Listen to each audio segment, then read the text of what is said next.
All right. Hello, everyone.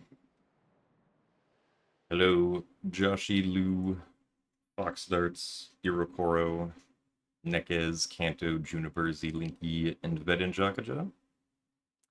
Thank you guys for the good luck.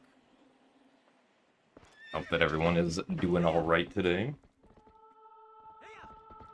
Let's see what we can do. Maybe today we'll actually be ahead during the runs.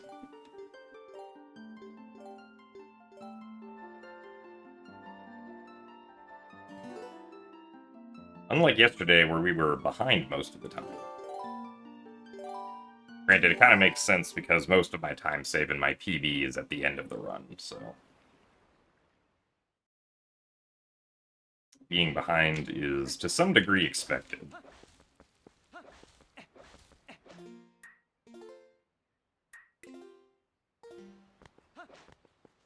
Also, thanks for the good luck, Braxibus, Zeroik, and Farasar.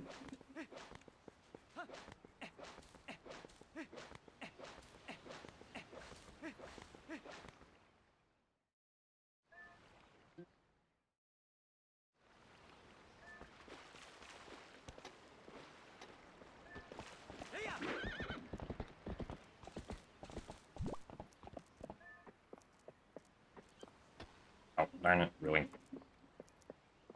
Too far forward.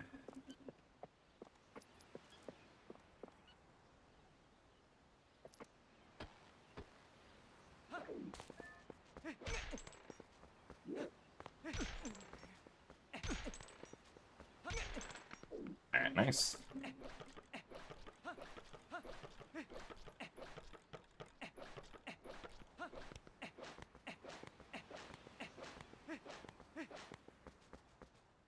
Seem to be missing on the roll timings, though, which is a little unfortunate.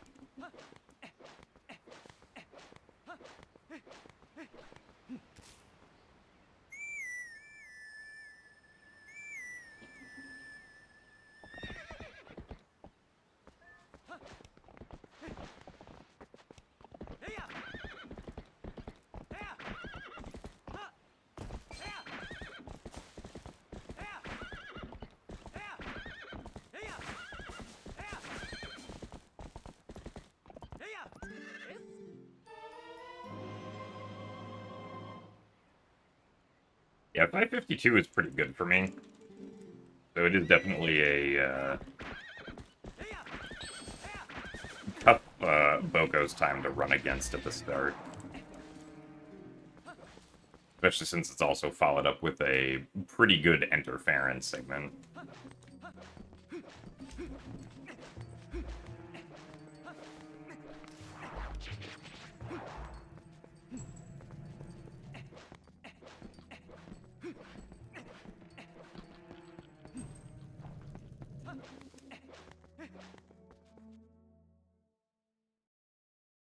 Also, thanks for the good luck, Apes and Kevin.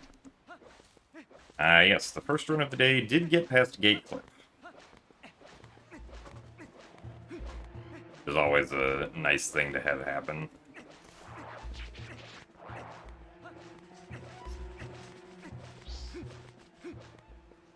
And thanks for the good luck as well, Peichi.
Alright, let's see if the Bokos cooperate today. And if I'm a good Boko pusher.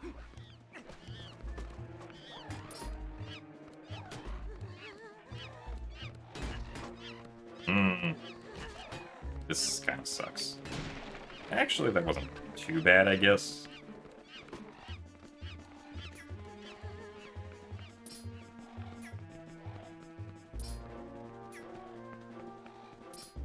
Really? I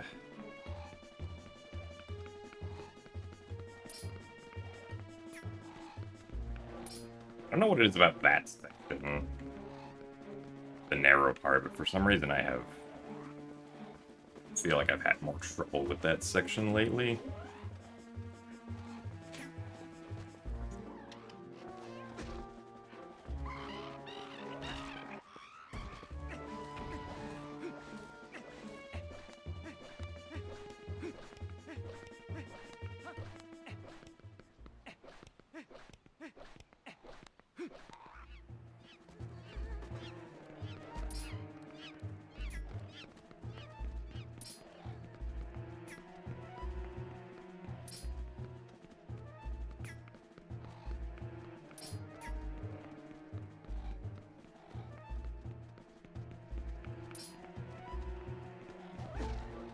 Oh, come on. So we're taking the long way around.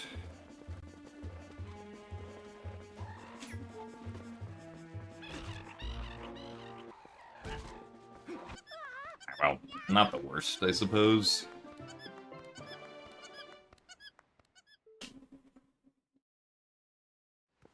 Also, thank you very much, Ryan Williams, for the 32 months at Tier 1. And thank you very much for the good luck as well.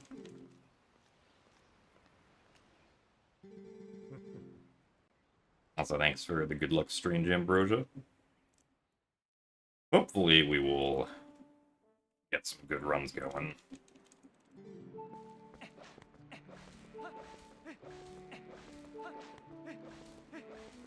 See if the goats decide to behave today.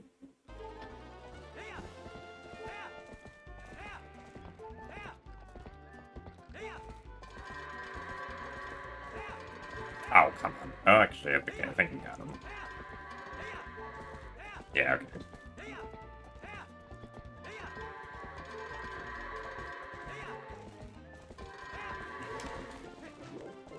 Not too bad.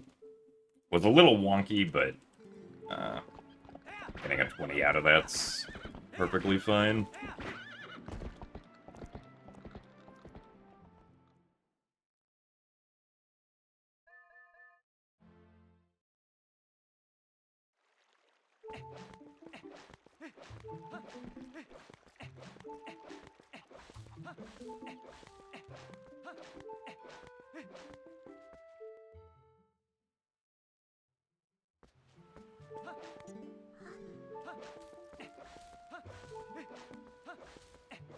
I think the fastest goats time that I've ever gotten is like a 16.8 or 16.9. It was on the GameCube version at some point, like, I think 5 years ago or something. Also, thanks for the good luck, Gigi.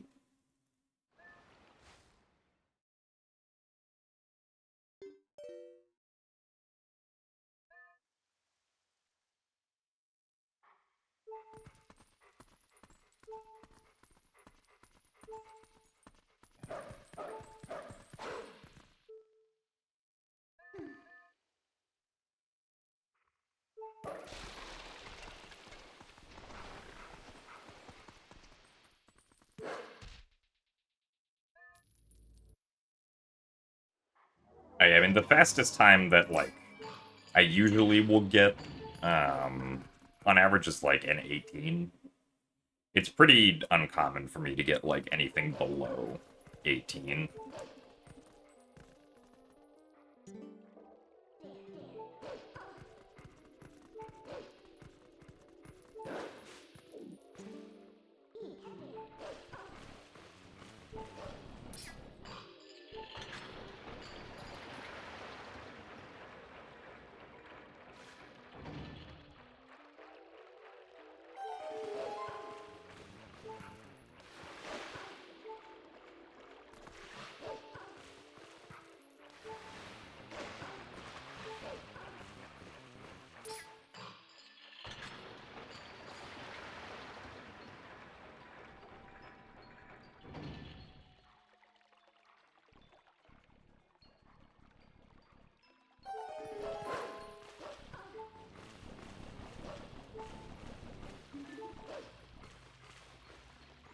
Yeah, generally for goats, my goal is to get somewhere between an 18 and a 22.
I'm doing pretty good today, I would say. Excited to be speedrunning again as usual.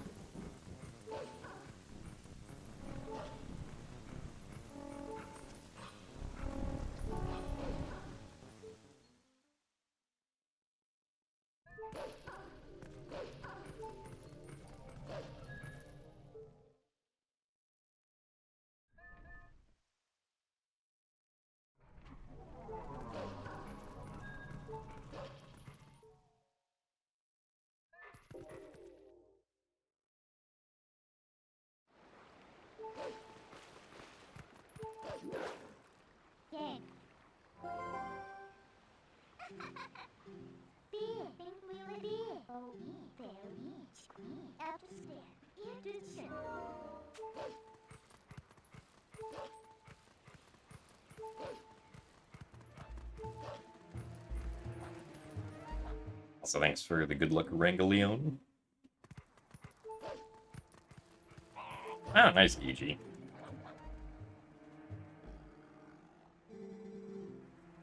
Always cool to have things to be excited about.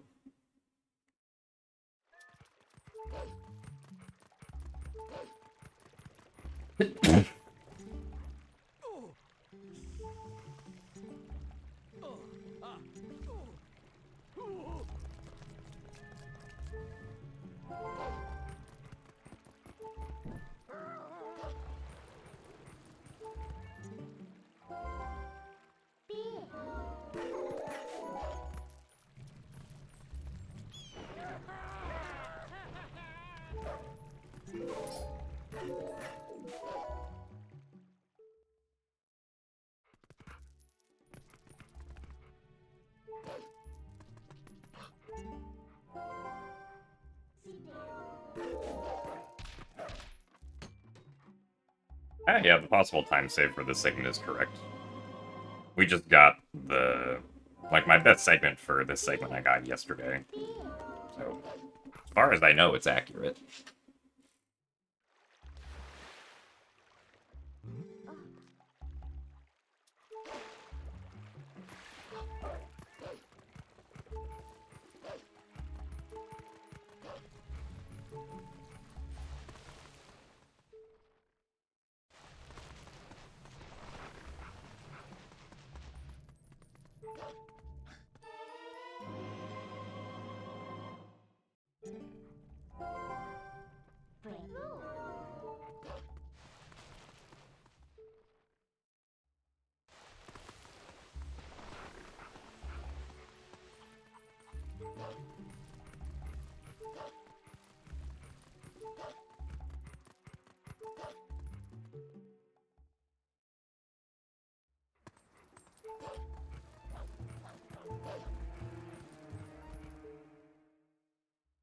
Also, thank you for the good luck, Luna Mikami.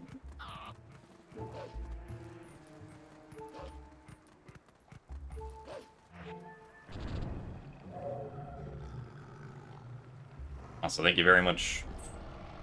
I want to pronounce that as framing for the 2 months of Prime. Thank you for the good luck on running very fast. I'll do my best.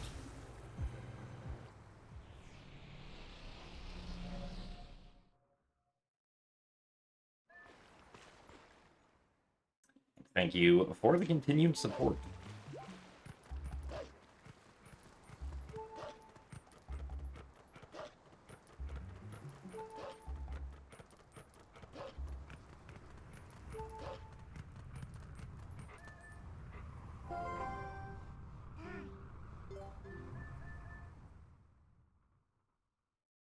Alright, well, we saved a couple seconds. Oh, not too bad.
Yeah, slow internet can definitely be a drag sometimes.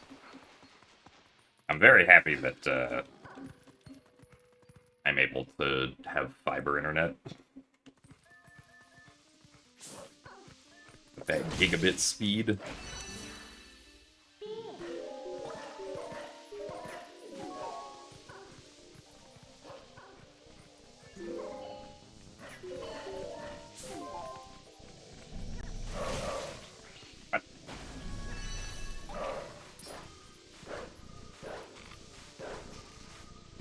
Hello? Oh my god. What is going on? How did we miss that? It is, like, not something that's really ever happened, so that kind of sucks.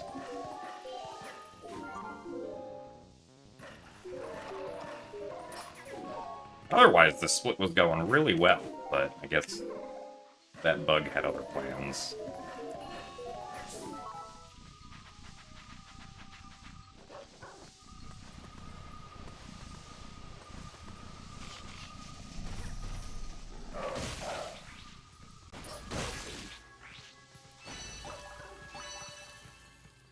Yeah, we're losing, like, 10 seconds here at least.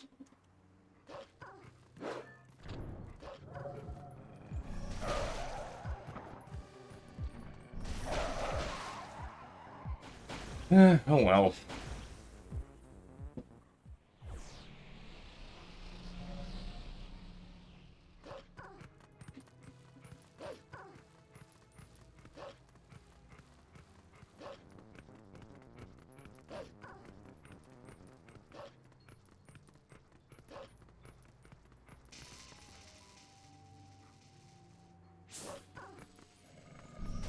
Really?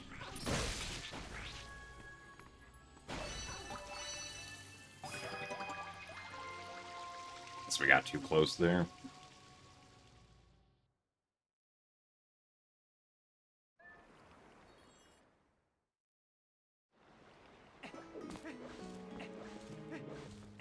I mean, the weird thing is, like, the charge attack basically never misses those two bugs on the wooden platform, right?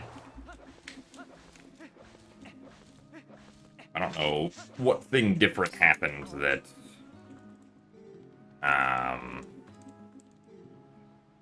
made us miss the one that flies into the air this time.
Kind of amazed the monkey did not stop and try to tell me to move along at any point there.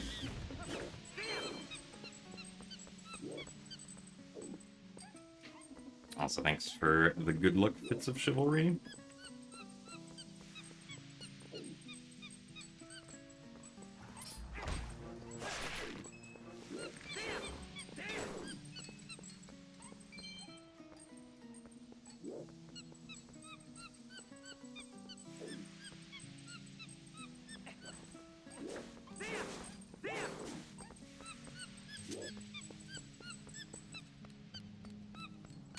Technically, better than average monkey, I suppose. What? Really? Come on.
Alright, is the spider going to be nice today?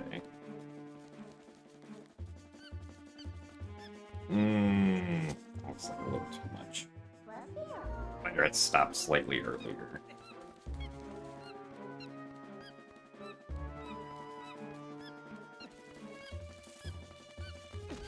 Really? Ugh. This is dumb.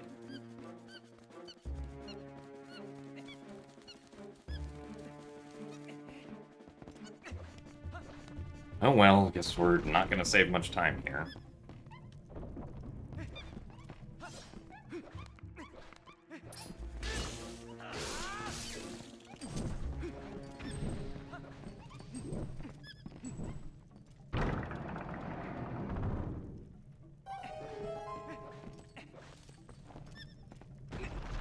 Also, thanks for the good luck, Mary-sama.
Okay, blue ruby.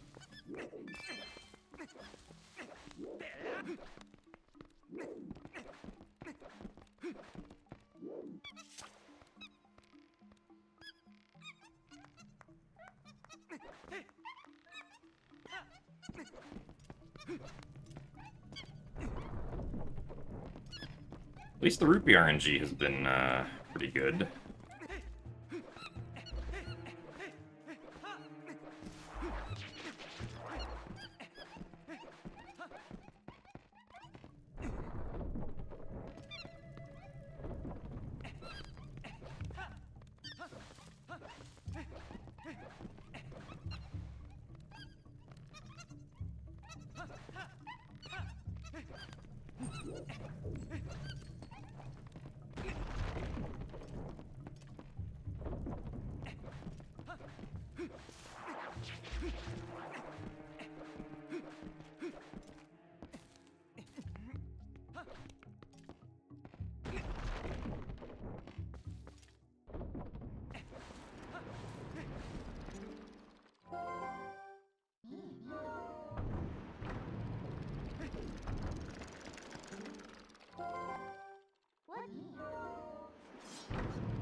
One, two, three. Okay.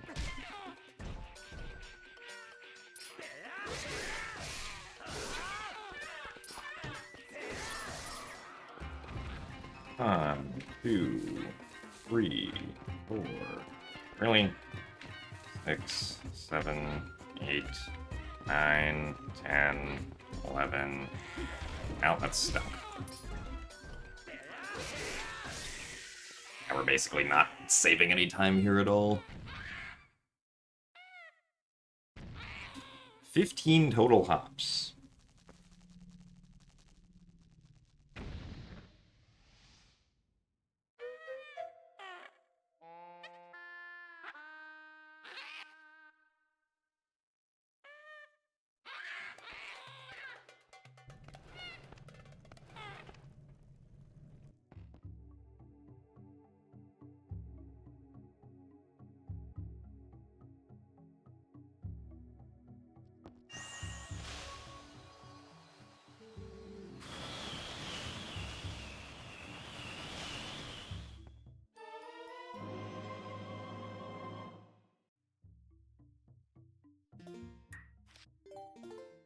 Pretty much all the time we lost there was just RNG. With the spider and then with 15 new cops.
Well, if we get Ooglis, we should save most of the time here that we can. And only be a few seconds behind PB.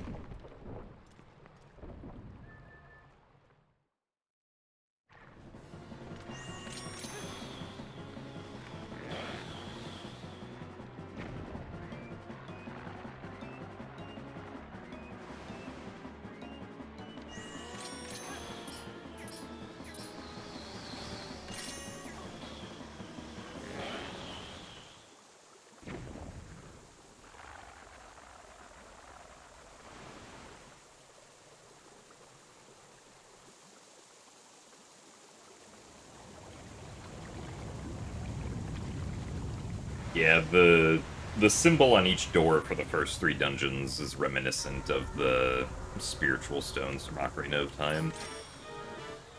I didn't know this when I first played the game, because I played this game before Ocarina of Time. I think I only noticed it when I went back for speedrunning. But it is very neat. Really, that missed? That was a little silly.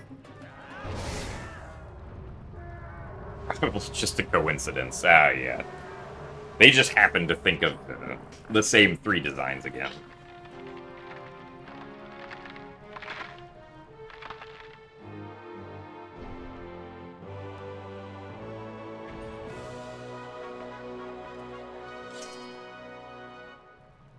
Also, thanks for the good luck, Looney Susie.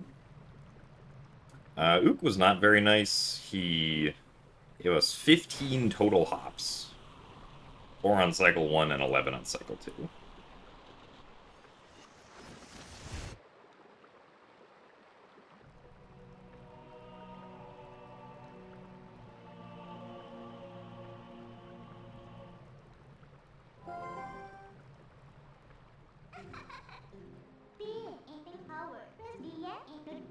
It's part of the reason why we lost time on Boomerang, despite the fact that my best is 21 seconds faster there.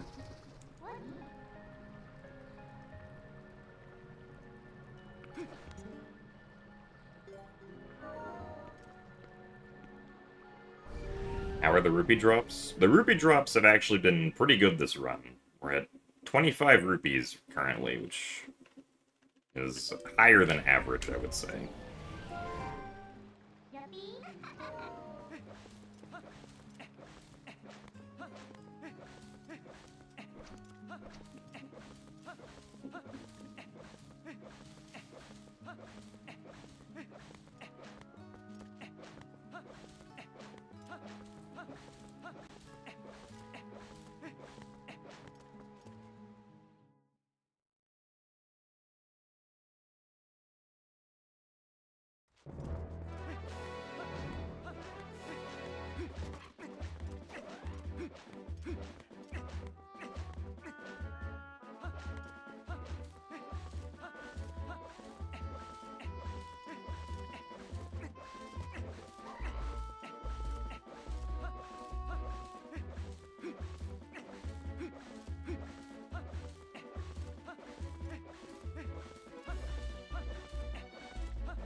If anyone's ever compared the number of hops from Ook to the number of cycles from Puppet Zelda. That would be crazy if the number of hops from Ook determined the number of cycles for Puppet Zelda.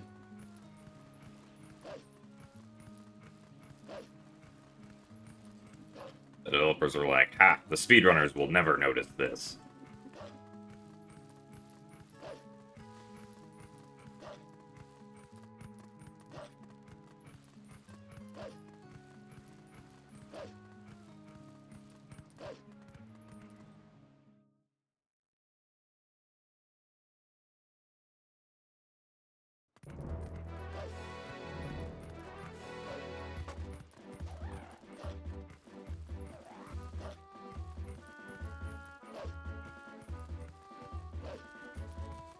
Also, thanks for the good luck, Face Melter.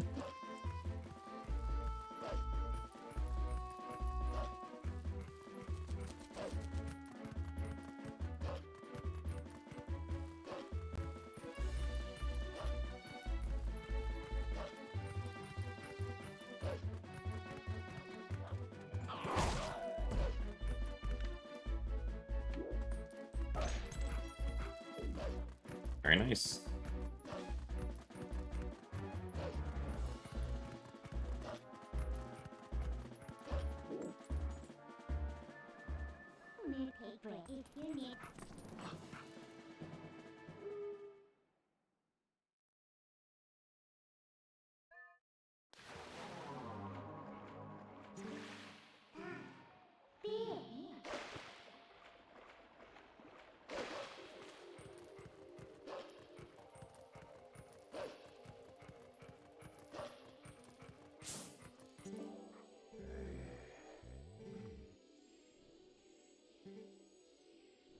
Also, thank you very much, Roan, for the 4 months of Prime. Thank you for the continued support. That you enjoy me attempting to go fast in Twilight Princess.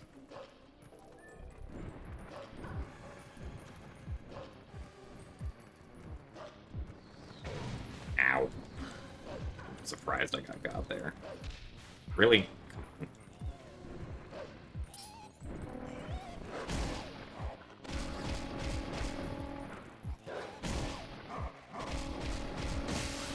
Also, thanks for the good luck, Raylins.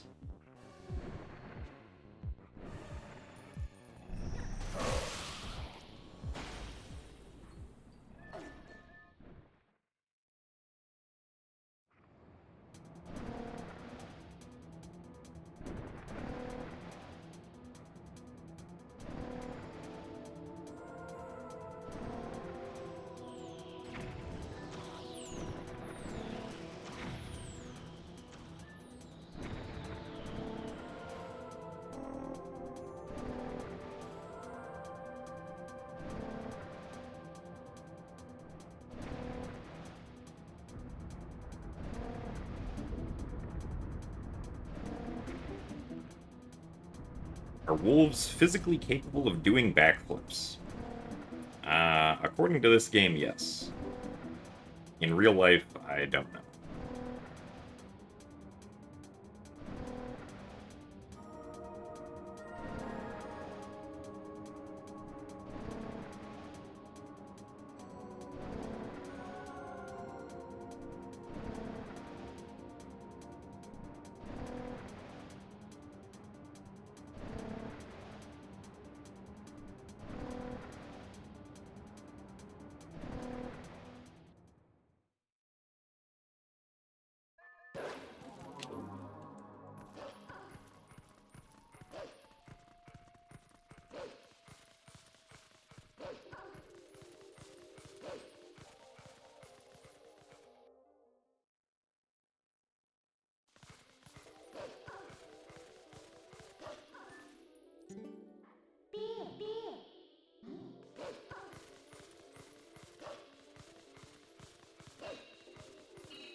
Real question is, are wolves capable of doing a backflip with a magical shadow imp with serious headgear riding on their back?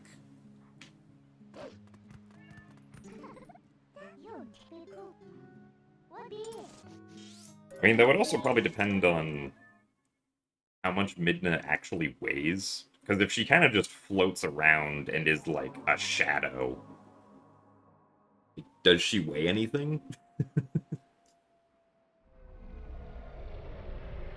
She might not weigh anything as long as she's part of, like, the Twilight Realm, for all we know.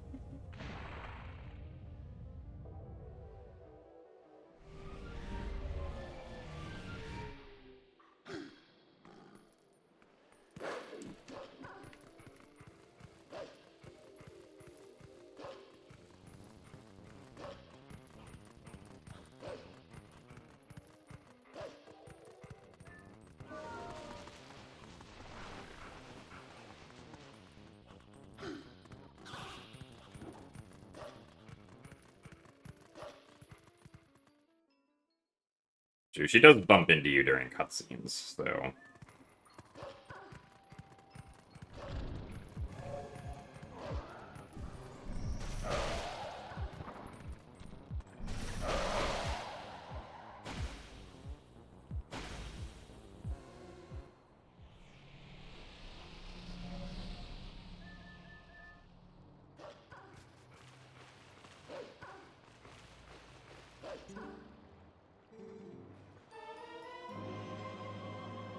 Alright, we saved 2.5 seconds.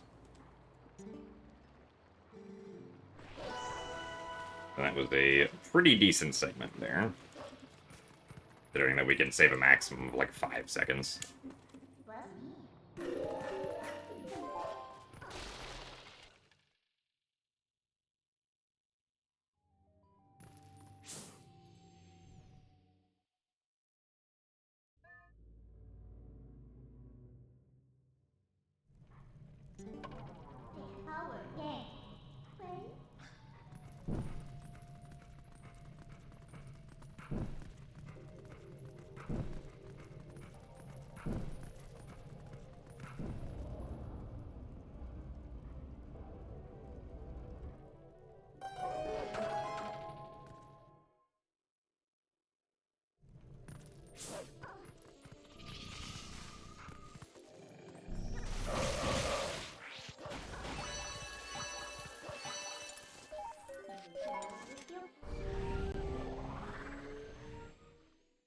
Yeah, because she definitely can just float around if she wants to.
Also, thank you for the raid, Fateful Fairy. Hope that the stream was good. No. Let's angle the right way. There we go.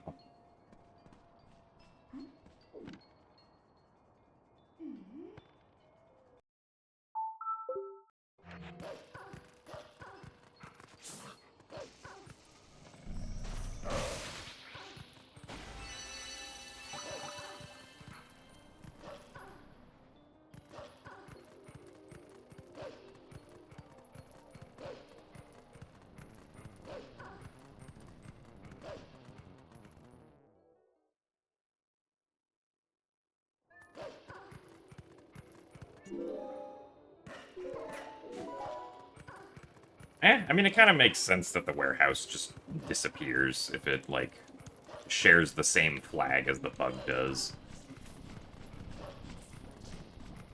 The flag gets set and the house is like, oh, well, we need to be in a different state now.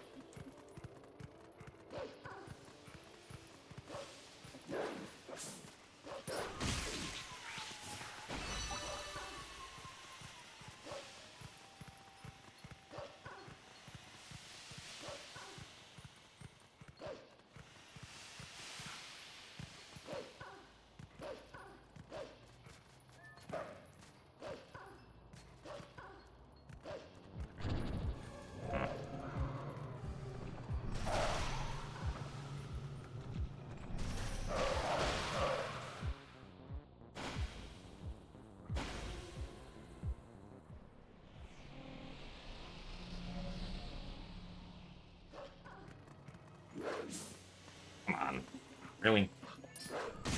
Well, we're not making that vent cycle.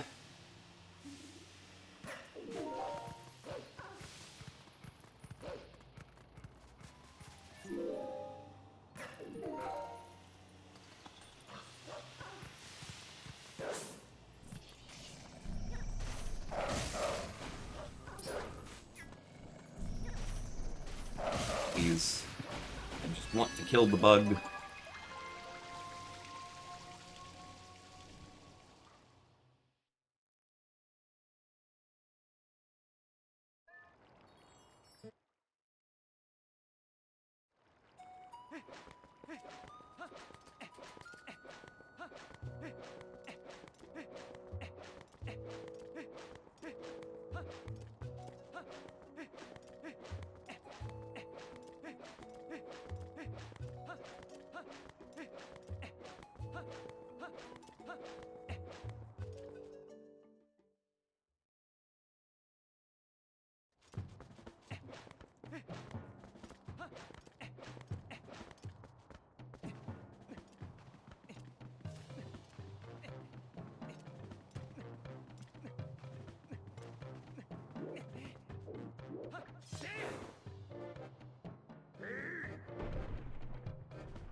The warehouse becomes the warehouse.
So thanks for the good luck, Trippero.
I'm a little bit worried there.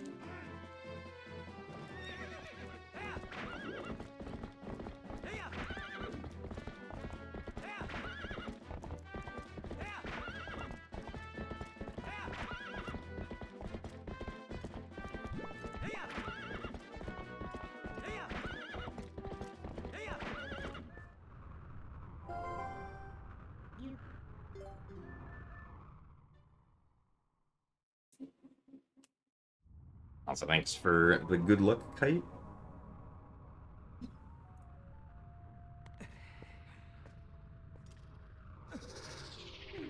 Thanks for the good luck as well, Nintendo. Glad that you enjoyed the nap. Also, hello, Steinumite. Also, yes, running under the map with Epona is pretty nifty. Allows us to skip having to do Goron Mines.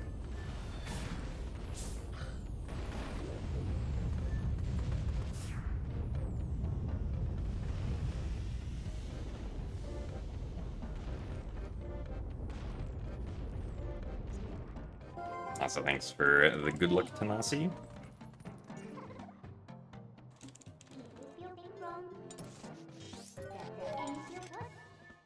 And for the good luck as well, Epsilon.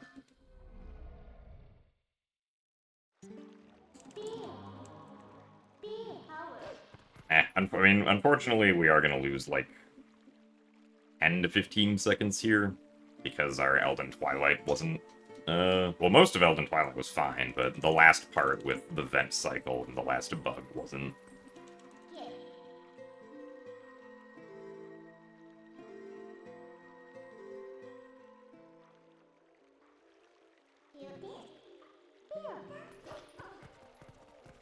We are still behind.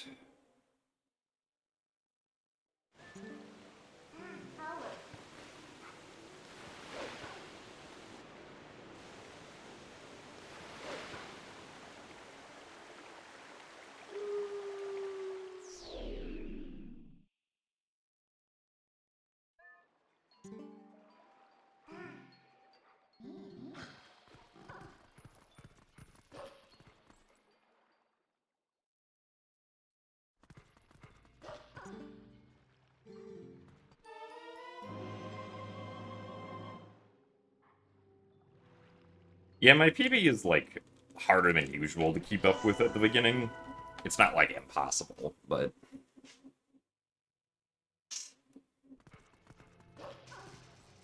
Like, for most of the time lost this run, I feel like, has been due to basically RNG. Like, the reason we lost time on that last segment...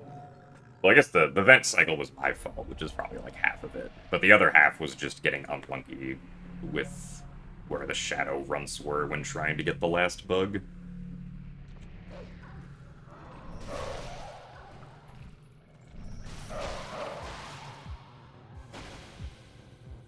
And then, like, the time that we lost, or that we didn't save, I guess, on Boomerang was also pretty much all due to RNG.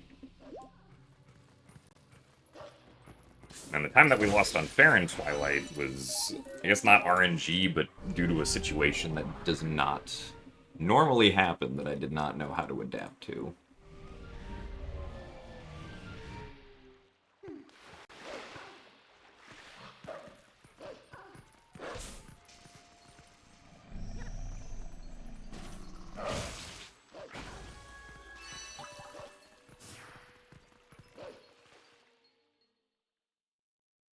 What would I say is the more annoying bug/vessel section for speedruns?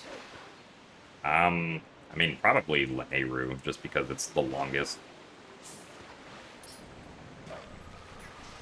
Why did the bug go underwater?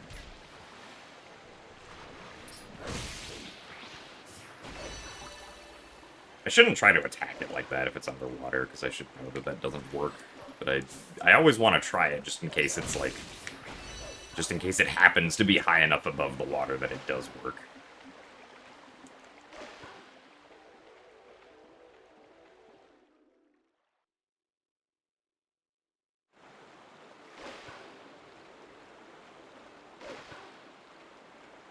Right, like, Fair and Twilight is like 4.5 minutes, Elden Twilight is like 5 minutes.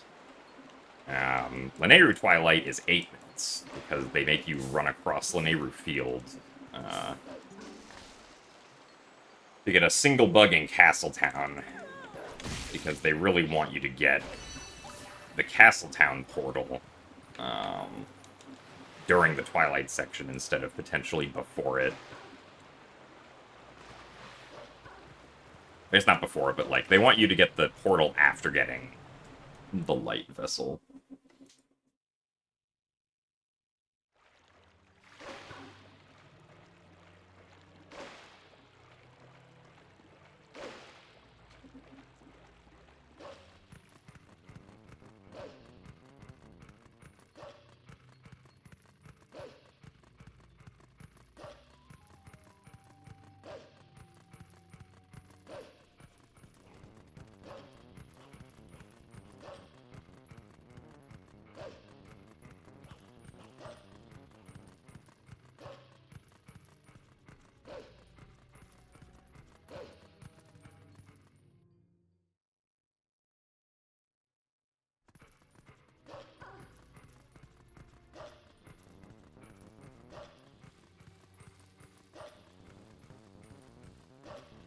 I wouldn't really say there's... I mean, I guess there is, like, a little bit of RNG to the giant bug, but generally you can do it pretty consistently.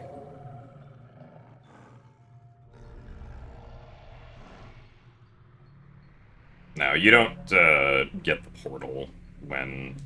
At least, as far as I'm aware, you cannot get the portal when following the scent to Castletown.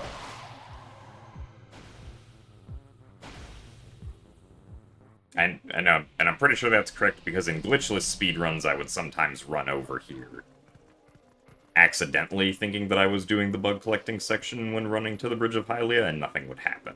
So I'm pretty sure you need the you need to have the light vessel before you can get that portal.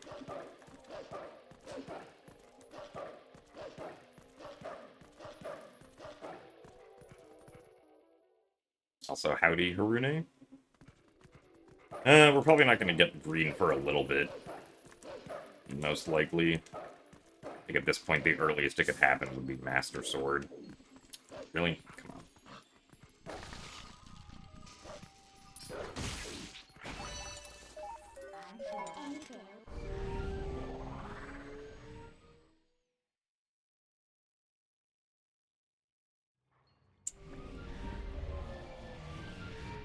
I don't know, I don't plan on running GameCube glitchless. For GameCube, I'll probably just run all dungeons in any percent.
I mean, I'm sure I'll run Wind Waker HD any percent again. I don't know when, but... Really?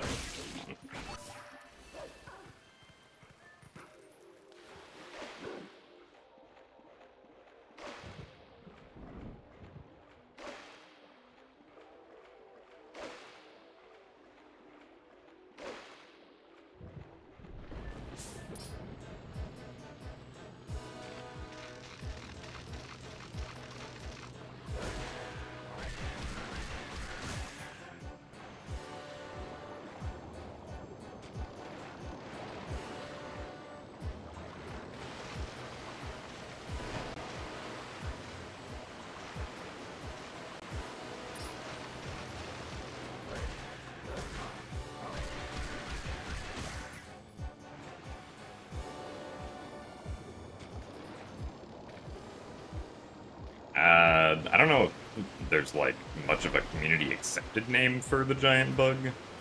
I've heard some people call it Derek. But that's about it.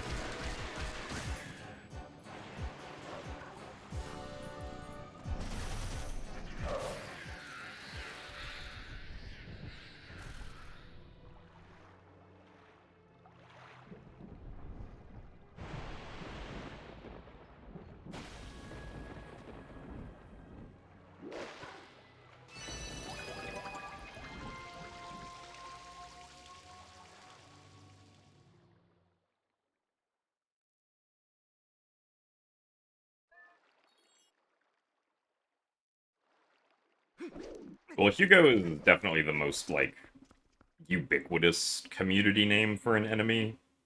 Some people have given names to other enemies, but it's not, like, as far spread in the community as Hugo is.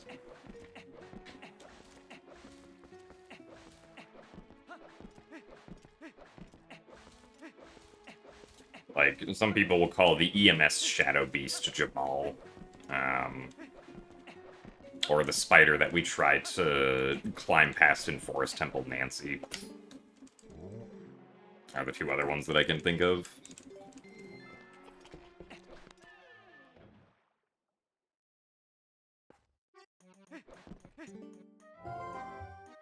Hugo is the Bulblin that's used to do Sword and Shield skip in the original game.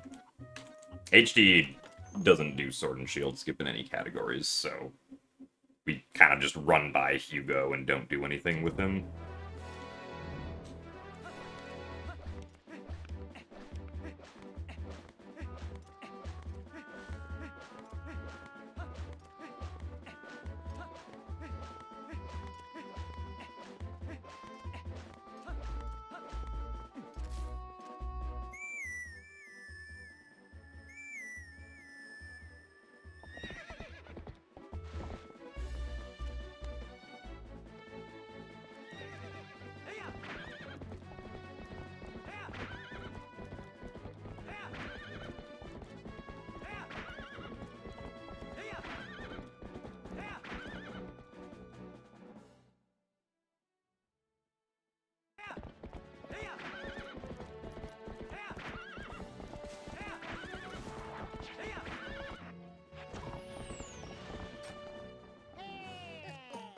I don't think the Boko who tries to smack you in doing Postman skip in Hyrule Field has a name, no?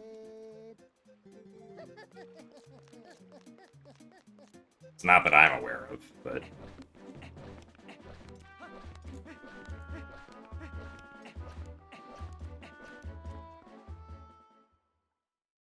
The only name that I really use on, like...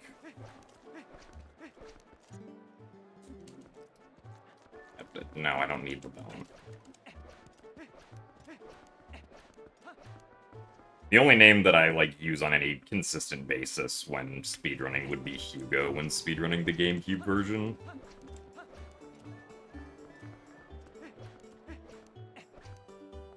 Oh, come on.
It's not gonna be a good goal.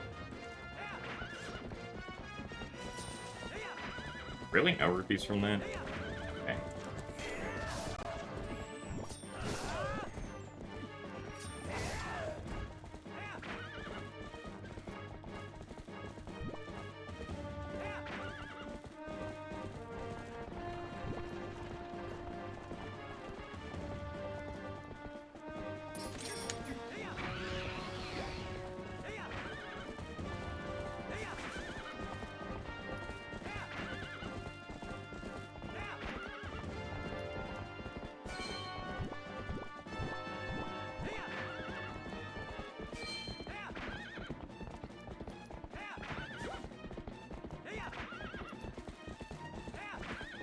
No, yeah, I wouldn't expect Back in Time to ever be a part of Skyward Sword HD speedruns.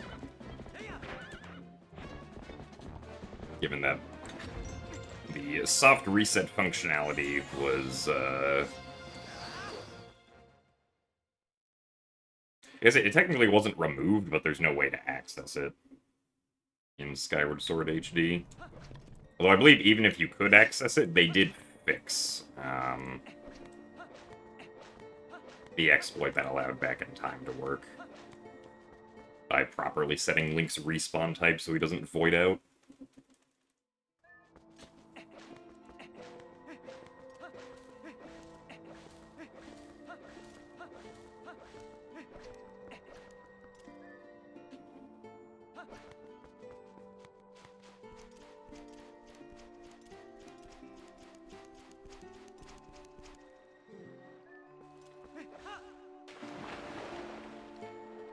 Yeah, I mean, I figure that, like,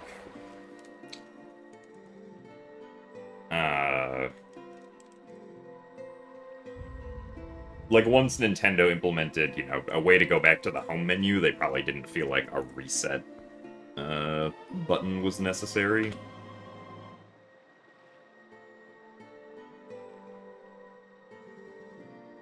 They might have only kept it on the Wii for, like, you know, backwards compatibility with GameCube games.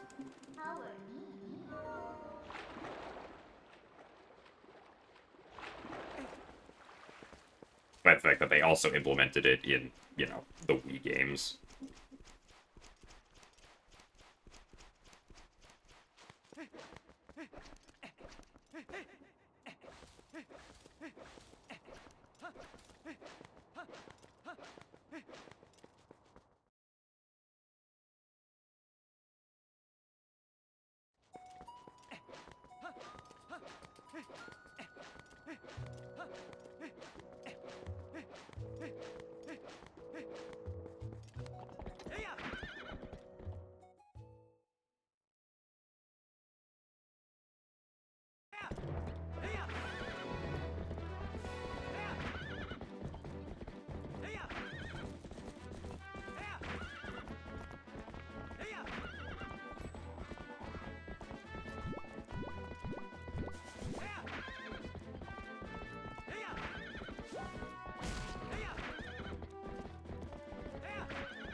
Wrong warping's still a thing to set up somehow? For which game?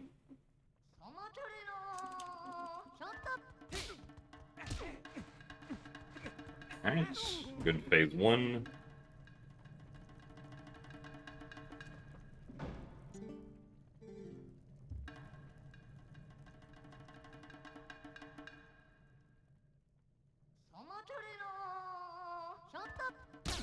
1 slap.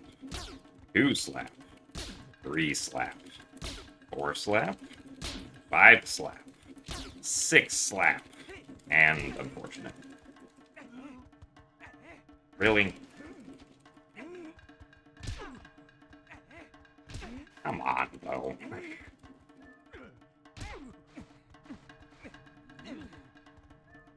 I guess I was due for a bad bow at some point.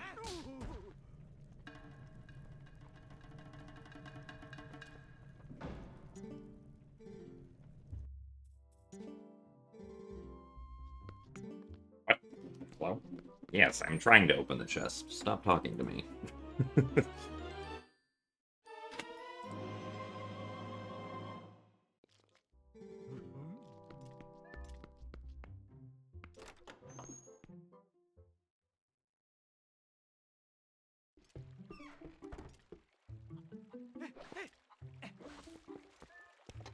In Breath of the Wild and Tears of the Kingdom?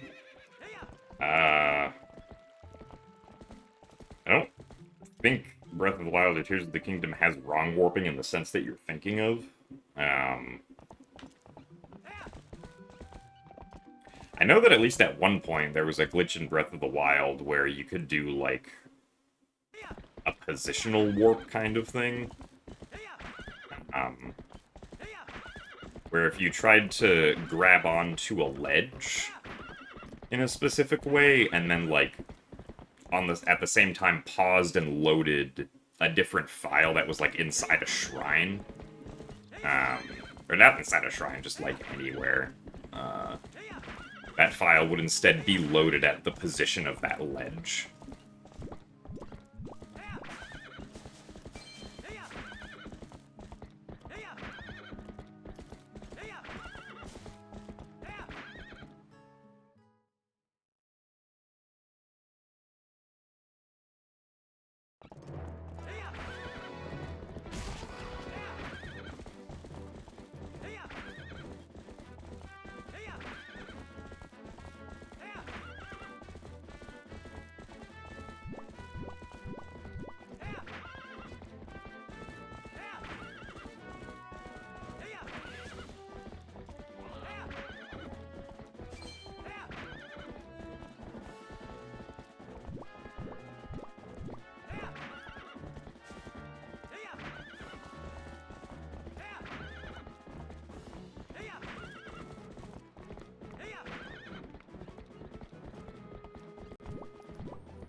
Oh, come on. Right.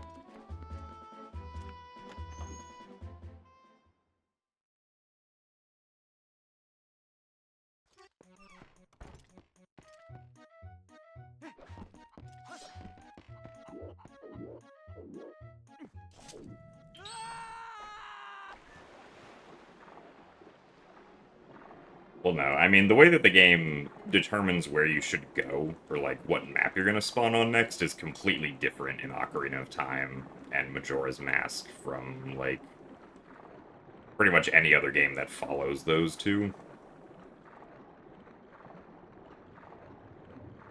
Because in those two games, like, how the game determines where you're gonna spawn next is purely based on a number.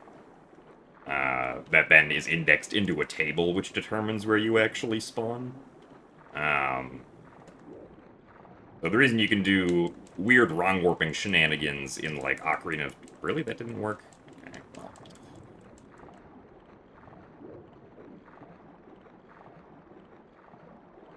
Really? I hate the camera here. Thank you. The reason you can do the kind of wrong warping that you can do in Ocarina of Time is because there are certain actions that will try to add a number to that other number that already exists, right? So, like, if the game, like, depending on certain circumstances, the game might be like, oh, this is a special condition, we need to add, like, 6 to this number to get, like, to, like, play the cutscene in this area that we want to play, right?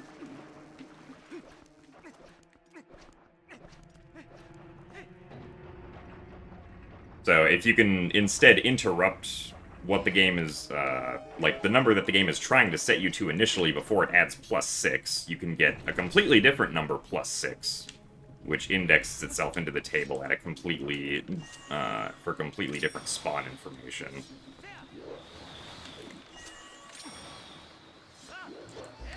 Which is how you can get things like Ganondorf in Ocarina of Time. Because you can be like, because the game is normally like, oh, the blue warp is supposed to send you to a specific entrance index, which is a number. But the first time you go through the blue warp, it's supposed to add like 4 to it, so that you actually watch the cutscene for beating the Deku Tree, right? But if you instead interrupt the warp and open up the door to the basement of the Deku Tree, you override that original index that then gets 4 added to it, and the bottom of the Deku Tree entrance plus 4 just so happens to equal Ganon's tower on the entrance table.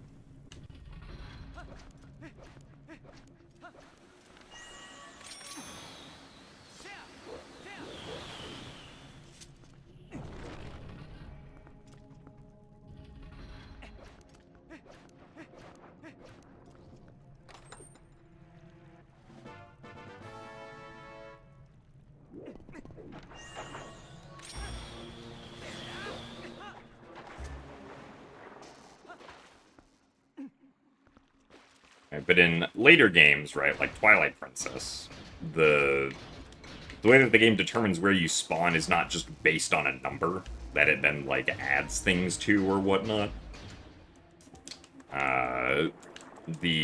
Like, what determines where you spawn is split up into, like, multiple pieces of information. So, there's the stage name, which is a string.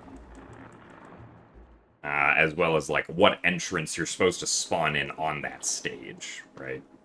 And usually those are all just, like, hard-coded. The strings themselves are definitely hard-coded. There's no way to, like, manipulate those strings to be something else as the game loads them or whatnot.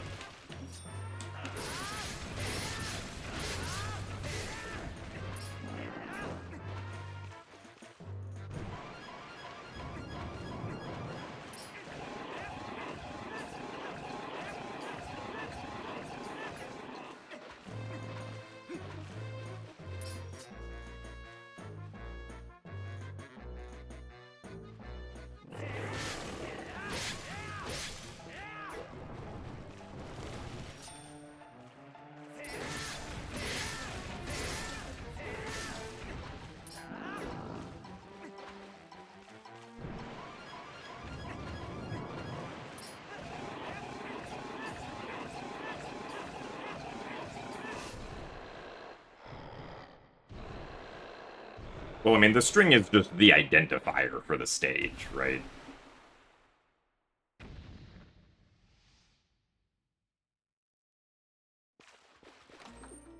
Like, the game takes the string and is like, oh yeah, this string. Let's load the file that's associated, or let's load the stage file that's associated with this string, right? So that we can load the next area.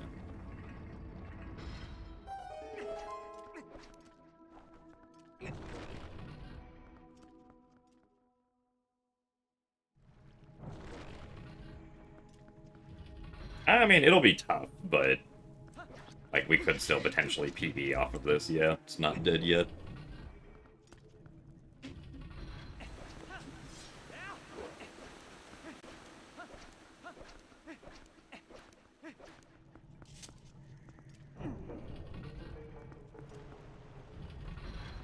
Definitely not where we want to be. And, like, I would prefer to be, you know, 30 seconds ahead instead of a minute behind, but...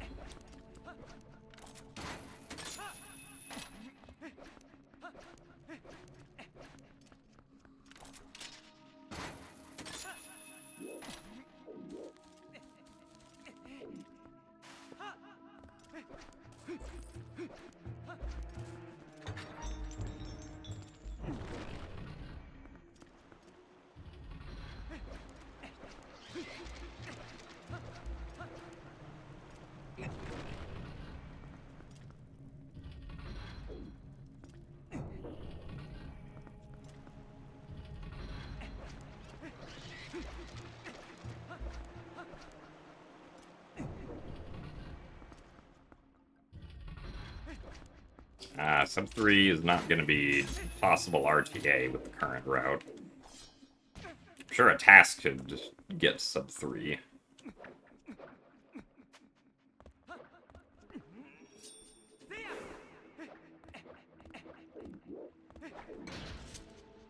Not need to pick up the pot.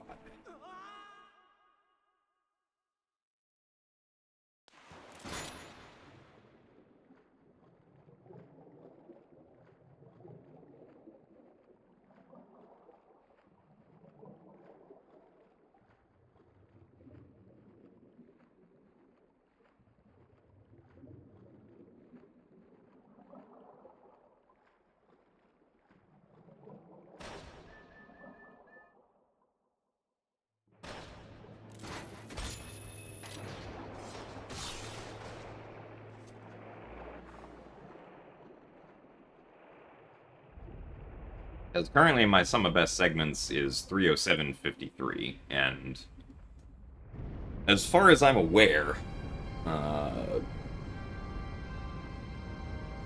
there aren't any, like, huge tricks that I could suddenly do in this run to save, like, a bunch of time, right?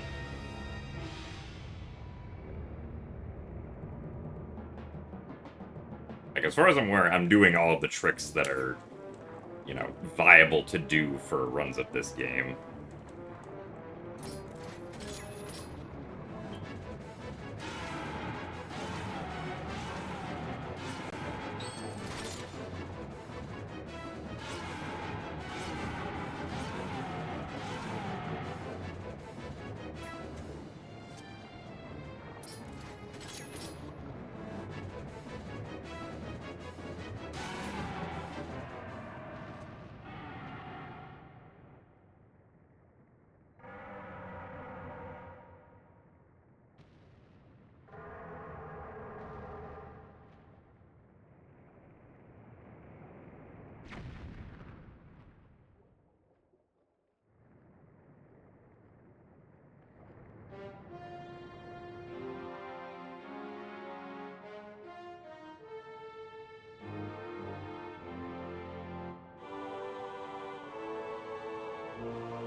No, any percent does not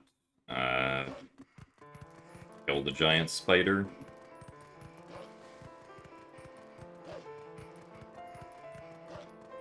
I mean, the closest that you're gonna get to, like, you know, an RTA run that doesn't really make mistakes is someone's sum of best segments, right? Because, like, my sum of best, for the most part, like, most of my best segments don't have any notable mistakes in them, as far as I'm aware.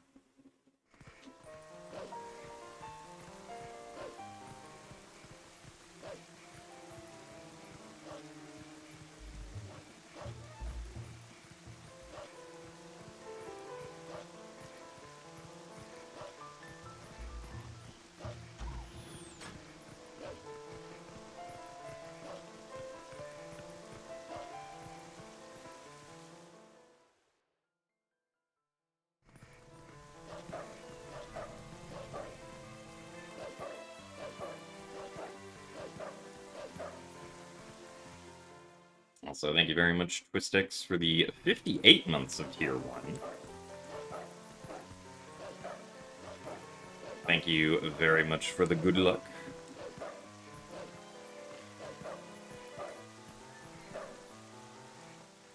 58 months is a long time. Almost up to 5 years. Thank you for the continued gymnast support.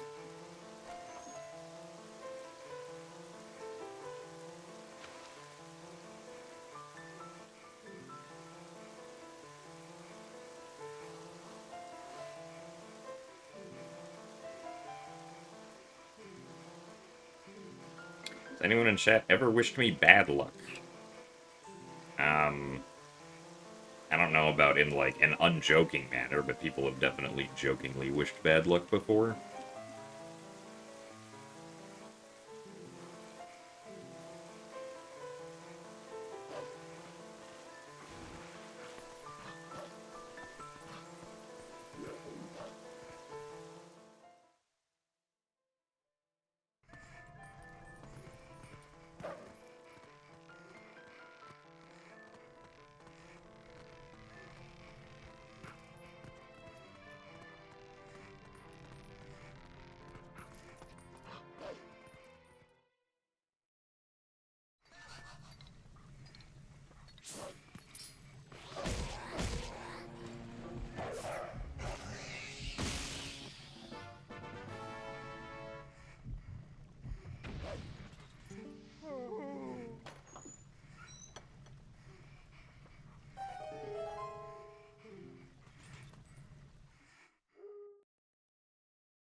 So thanks for the good luck, Azarath.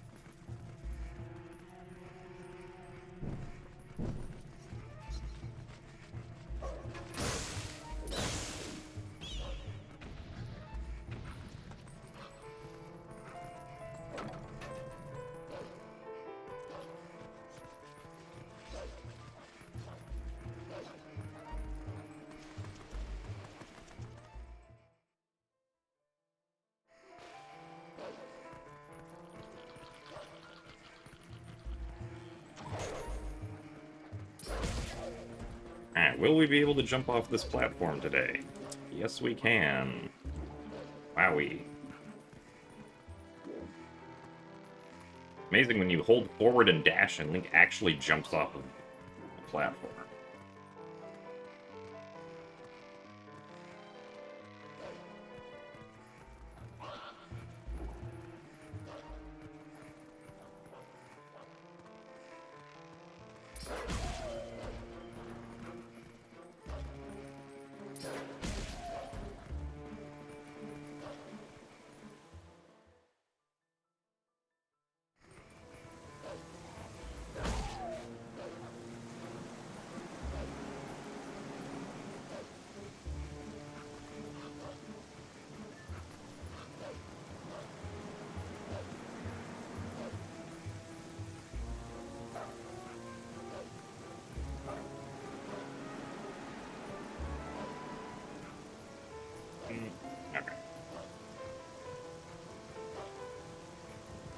No, the Skyward Sword ledge mechanics are specific to Skyward Sword.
Now in Skyward Sword, if you're like you can't jump off a ledge unless you're running at like at least a certain degree perpendicular to it. If you're running like mostly parallel to a ledge, like on the edge of the ledge itself, the game will try to like keep you on the ledge by guiding you to stay on the ledge in a sense. Like it'll intentionally push Link so that he does not jump off the ledge at like a mostly parallel angle. Unless you roll, then he can jump off of ledges at a parallel angle.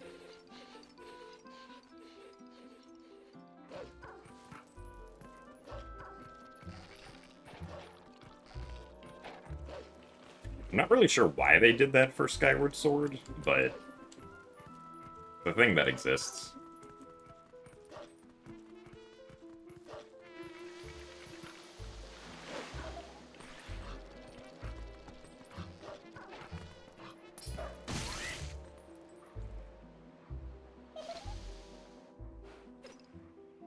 Oh, nice, Susie. Yeah, I mean, I kind of figured that would be the case because I like the slingshot does just reload slow enough that even with stick aiming, you can still make the shots.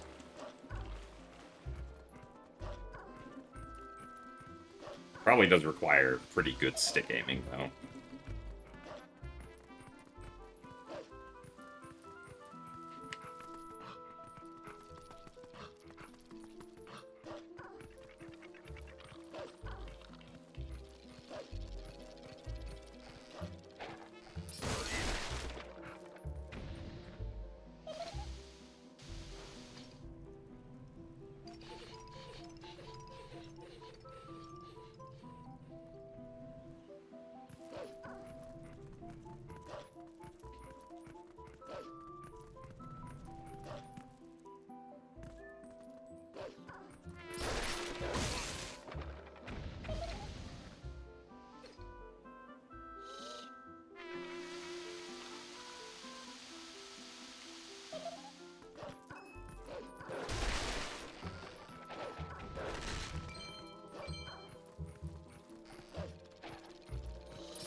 Alright, well, that segment was pretty good.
Do we know where the Sacred Realm is sealed in Twilight Princess?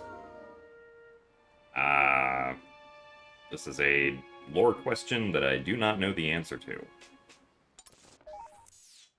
I have no idea.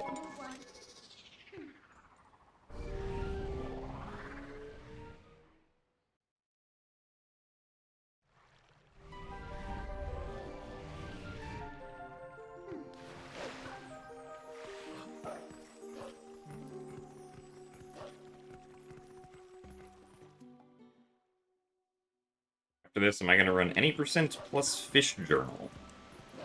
I don't think so, no.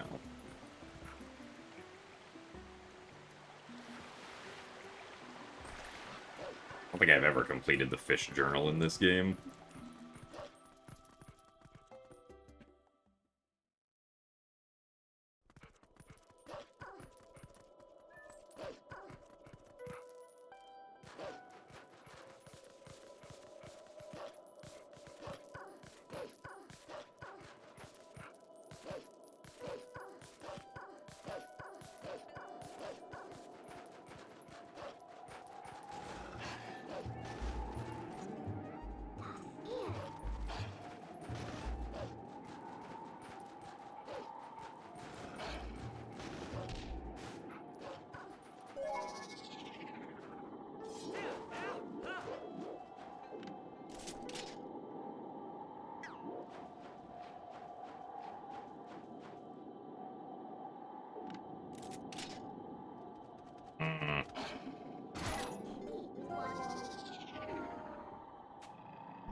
Okay, looks like we're good. Yeah. Alright.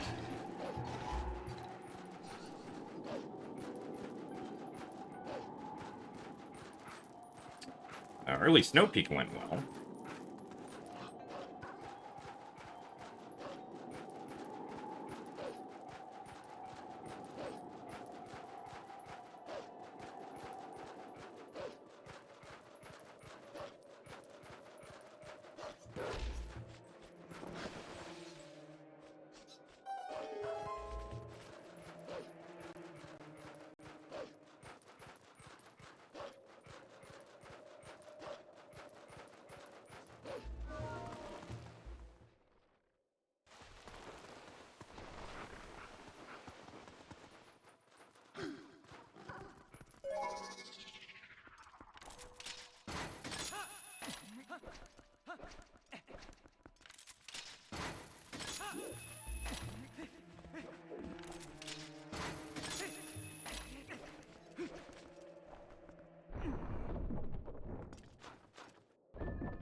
We're so disinterested in fishing that you never entered the fishing hole.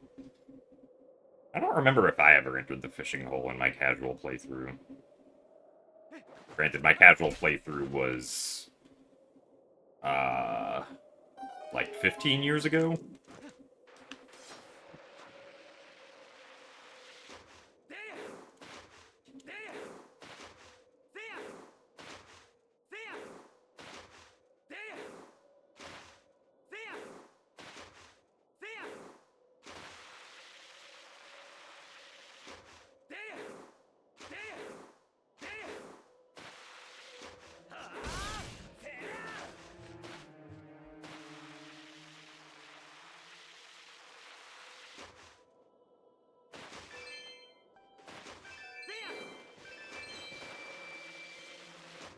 Also, thank you very much, Ferris, for the 28 months of Tier 1. Thank you for the good luck.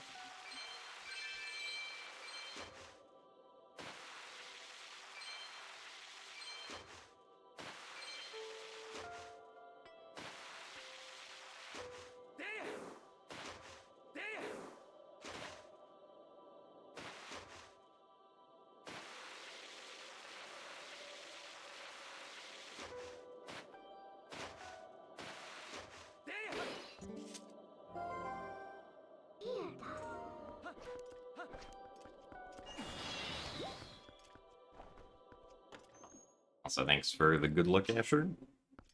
What's my 17th most mid-dungeon in all of 3D Zelda?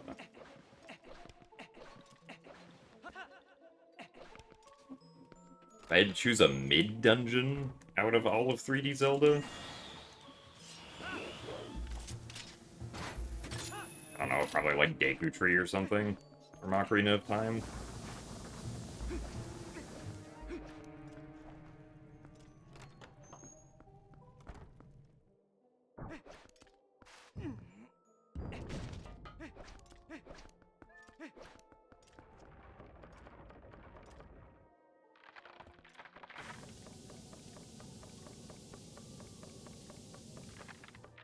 I wouldn't say that the route for TPHD Any Percent is new at all. But there was a new improvement last year, or new discovery that allows us to skip the bottle now, which saves like 40 seconds over what we did previously.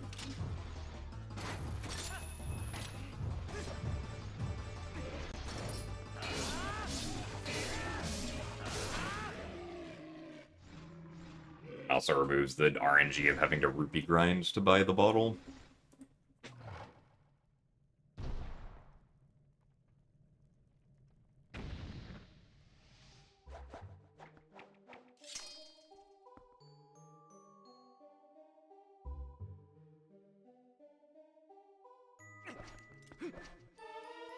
That's a proper best for this segment now, which is nice.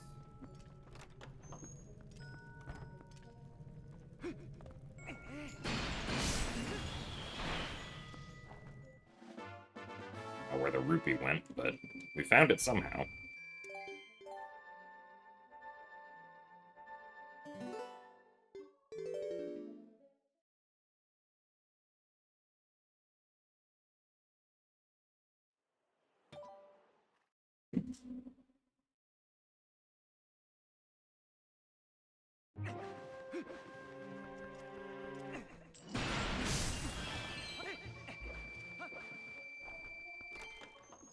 We need money to restore the City in the Sky cannon.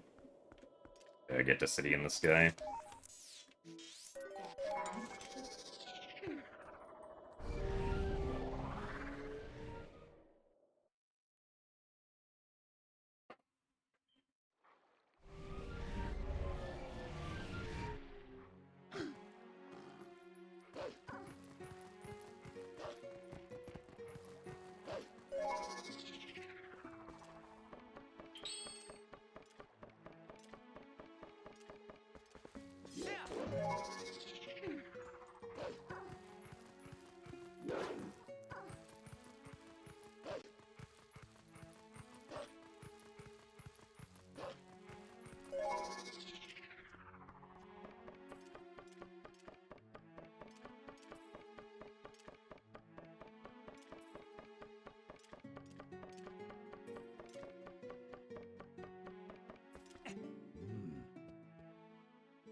Jump too hard.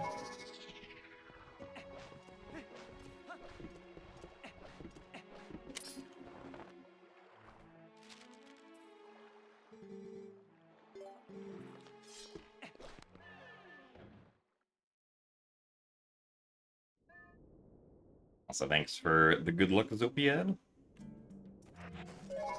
Link teach Simon how to climb a ladder. Probably not.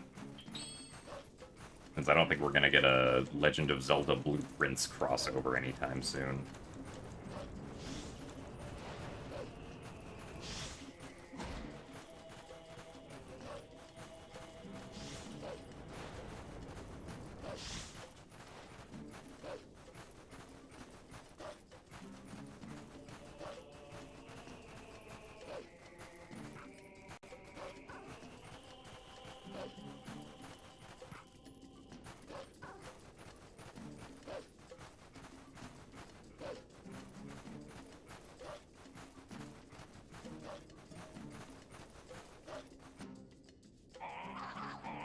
I think Switch 2 will improve load times for Skyward Sword HD compared to playing it on Switch. I don't know. We will have to wait and see for that one. If it does, it's probably not going to be by very much, because Skyward Sword HD already has, like, pretty fast loads, considering that it's a Wii game, essentially.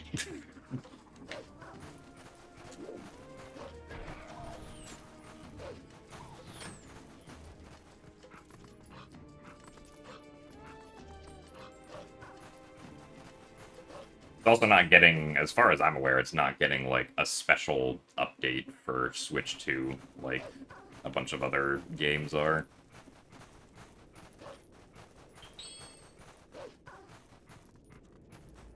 Really? I'm surprised we got noticed there.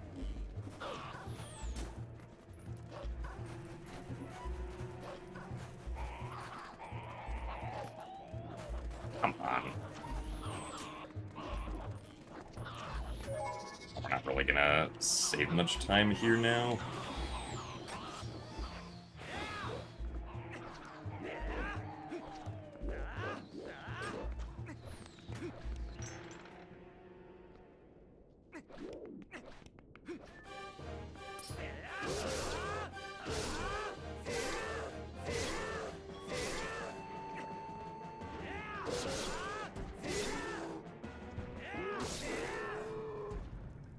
Yeah, we're not really saving any time. Oh, that stinks.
I guess we still got 4 seconds out of it.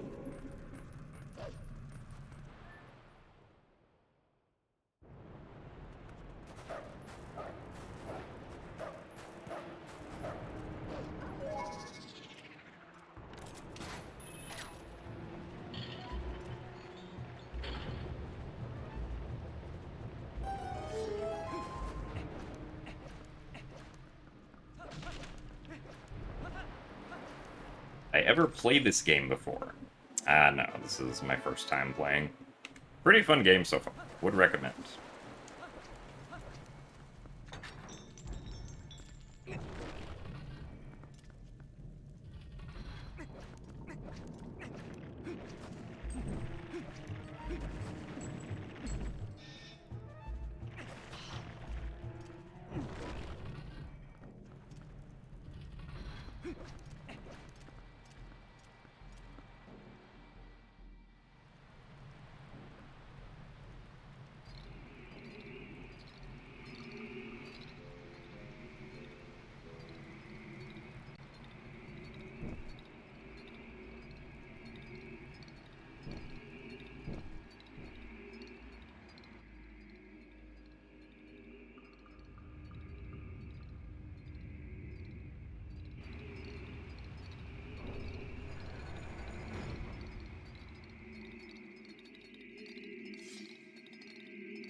Really?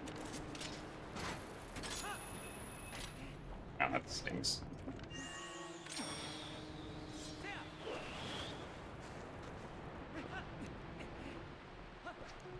Fortunate.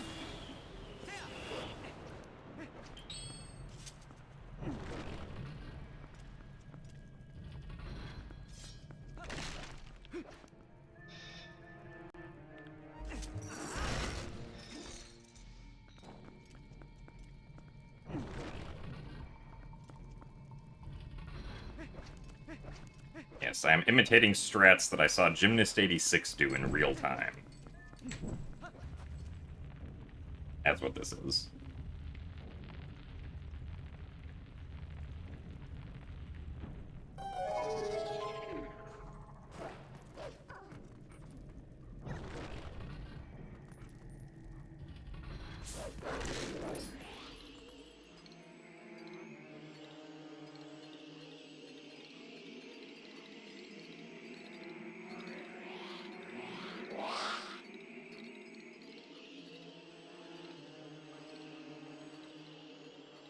Oh boy, bad RNG.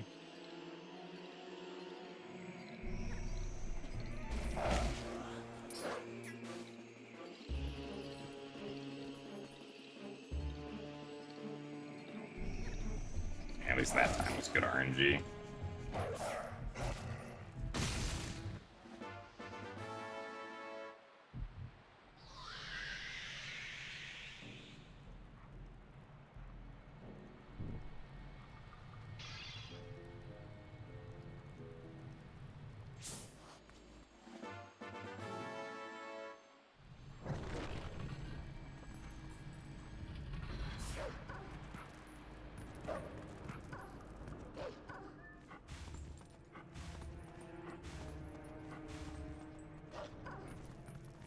Yeah, the boomerang jump mechanic is pretty fun. I'm glad that they added that into the game.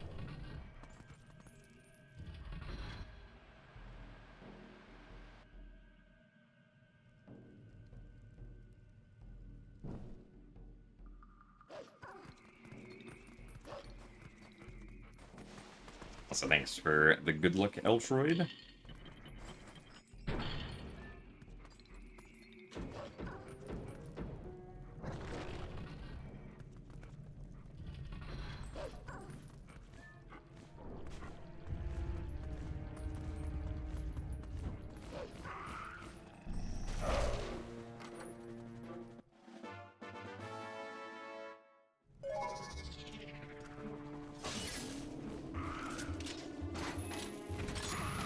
Really? Go away.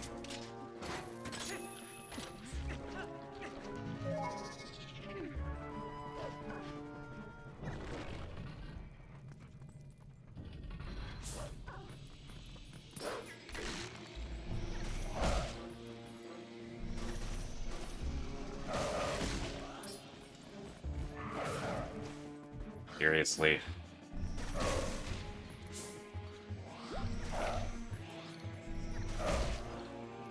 Oh. Losing a lot of time here.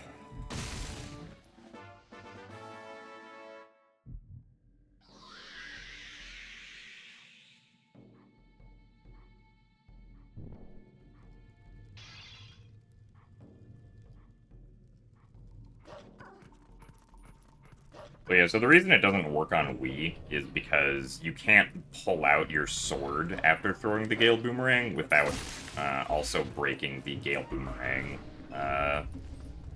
like the target lock that Link has on the Gale Boomerang.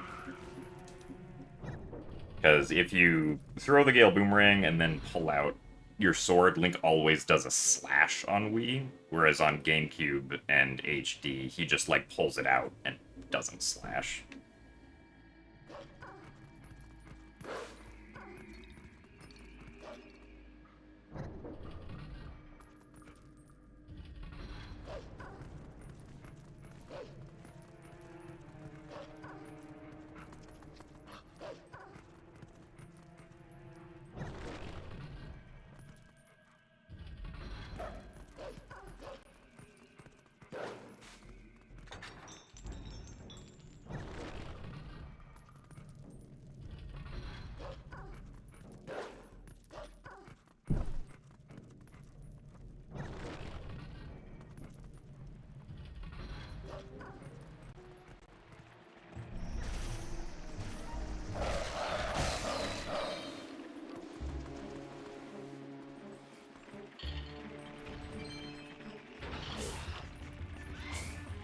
Wow.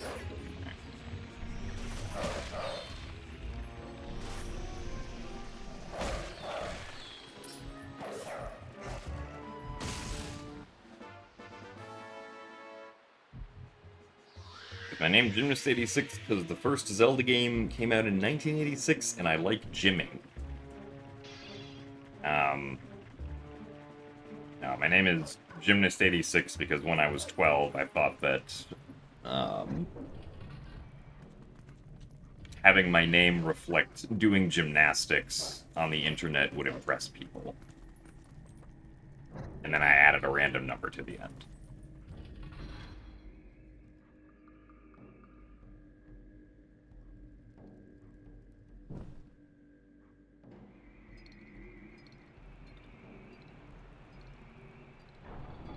Alright, Susie, we'll see you later. Thanks for watching. Good luck with your slingshot tutorial practice.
At minimum, we're losing like 20 seconds here.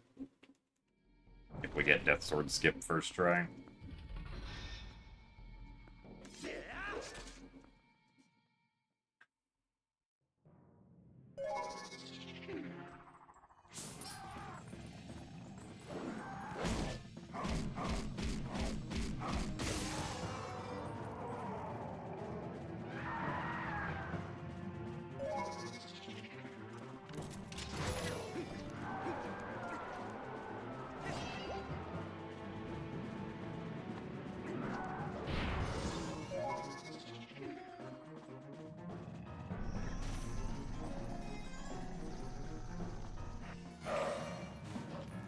Well, cool.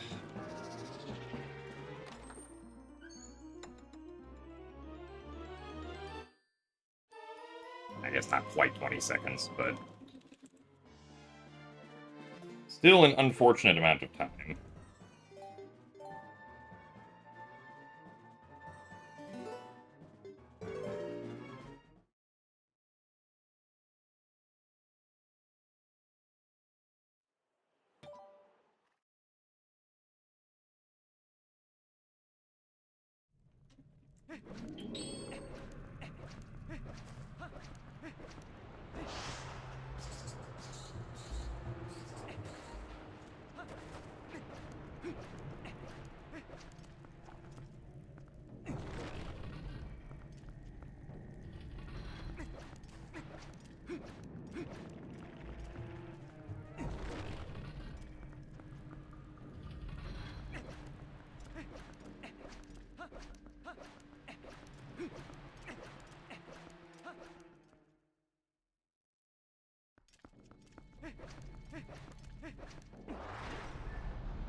really there.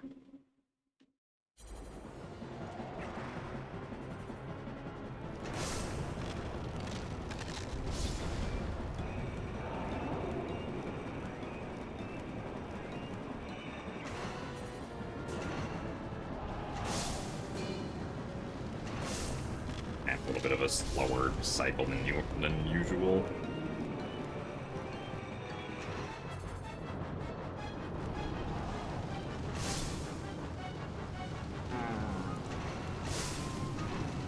Really?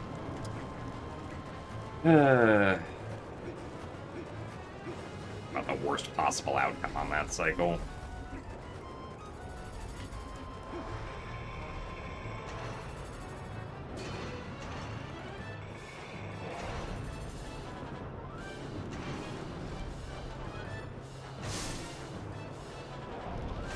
Oh, that stinks. Now we're gonna be over a minute behind, I'm pretty sure.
Also, thanks for the good luck, pal Siege.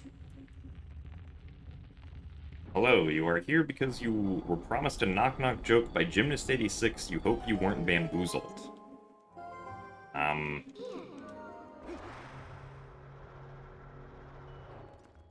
don't know if I can immediately think of any knock-knock jokes off the top of my head.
Ah, that's way too far over. What the heck?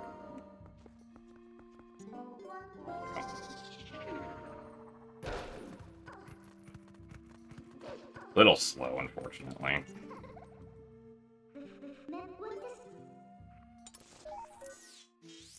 Oh.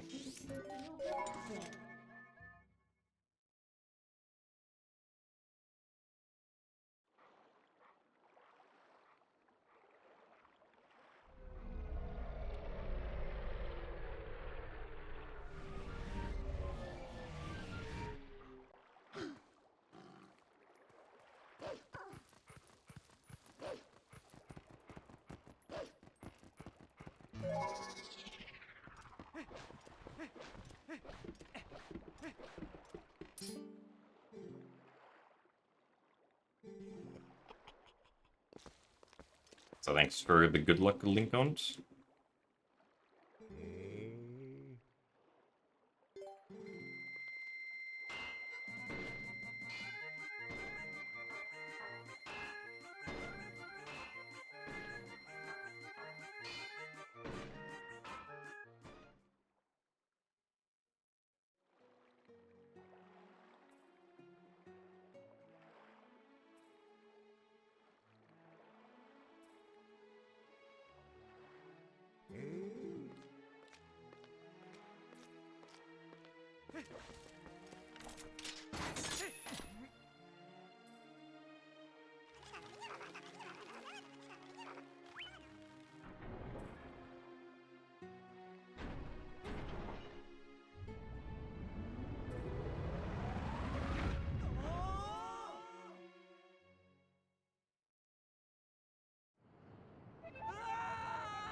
Wait.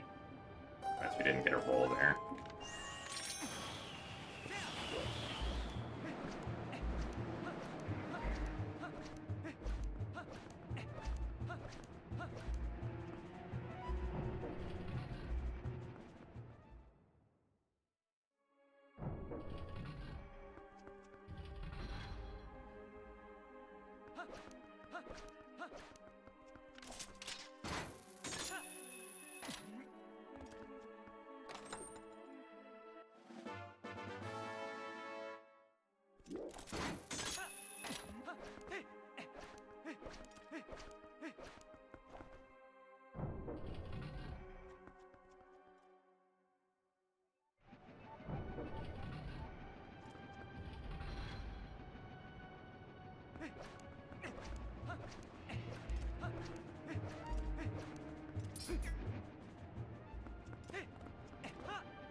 Well, not the best, but I guess we saved time.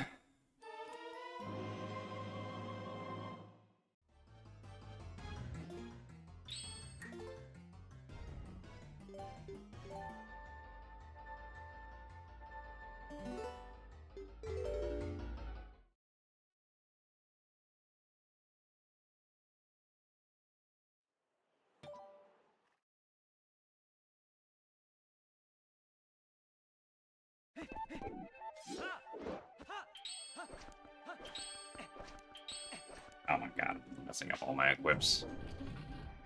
Please.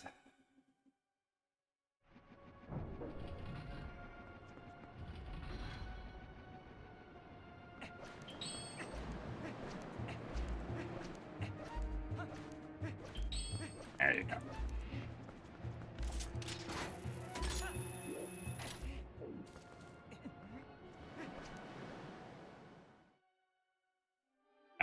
At least in HD, there's no way to skip the small key, no? I mean, we did skip, like, 3 rooms on the way to Claw Shot, or on the way to the double Claw Shot, though. Thanks to Actor unloading the gate. Or the, not Actor unloading, but the gate unload that we started in Lake Bed.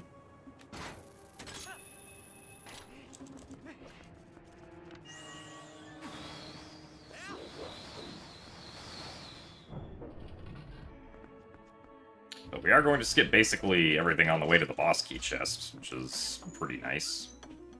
Granted, not the natural way, but like, we didn't have early boss key the way that we currently do. The route to get to the boss key is actually like pretty cool, but it is like a minute and a half slower than early boss key, so.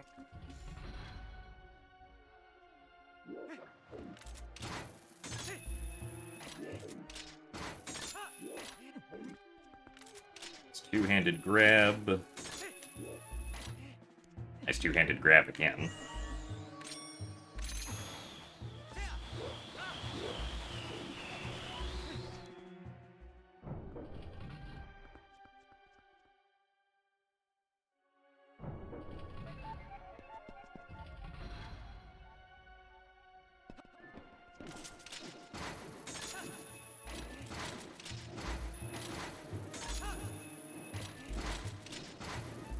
Yeah, I guess I would say for City in the Sky, even though it might not necessarily look like it, we do skip a pretty decent portion of the dungeon. All things considered.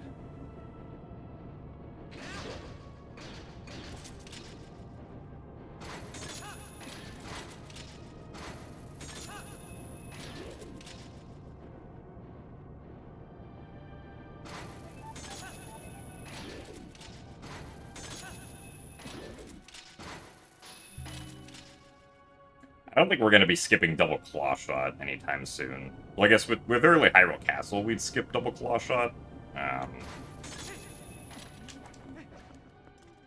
Because you can... The double claw shot skip for early Hyrule Castle is actually not too bad. But we need double claw shot to finish City in the Sky, and we also need double claw shot in Palace of Twilight. To defeat...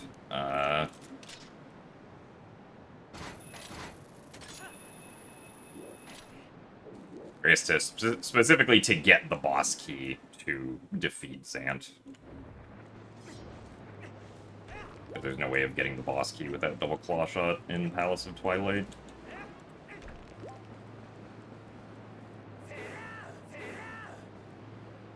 Also, I don't think we're gonna... Like, duping the single claw shot doesn't do anything, because the single claw shot and the double claw shot are two separate items in this game.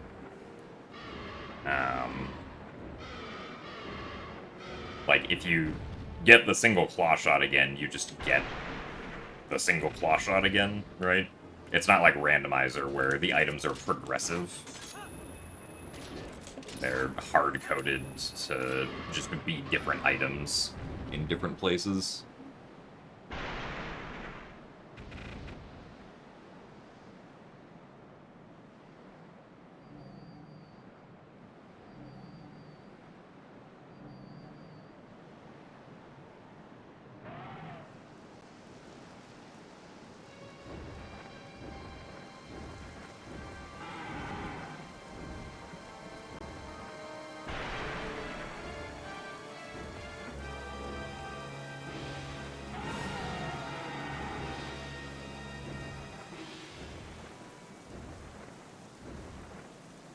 I do believe with hacks you can have the single and double claw shot in your inventory, yeah.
Surprised that works. Looked like it was gonna be high.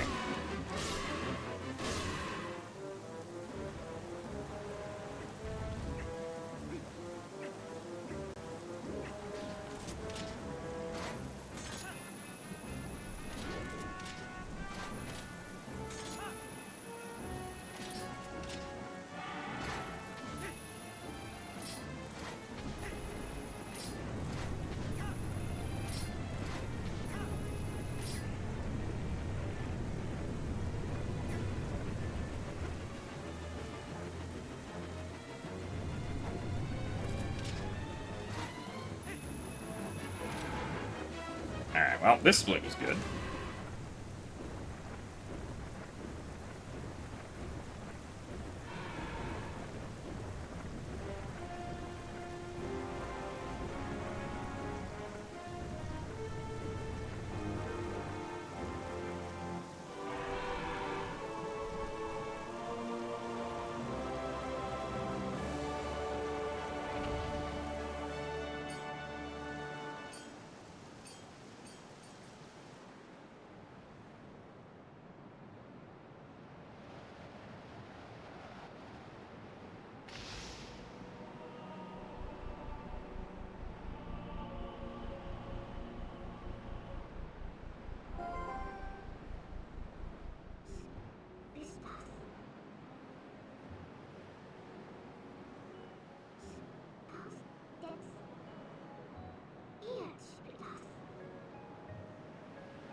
Hey, look at that. A best for City in the Sky. Now we're only half a second behind.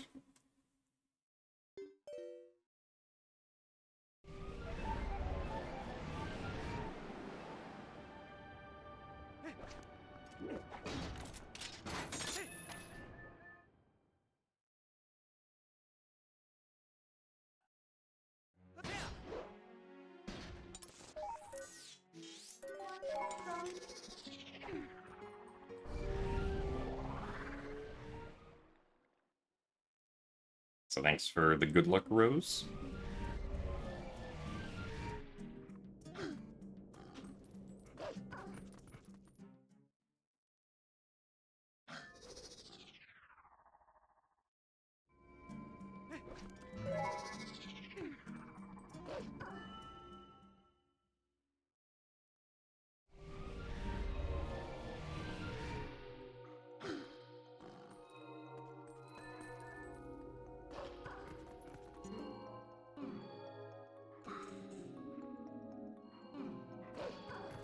Oh yeah, my City in the Sky in general in PB was just all around not great, which is why we saved a minute and 10 seconds there in this run. The only mistake in City in the Sky that we made this time was just a slow Aralfo skip, really. Everything else pretty much went well.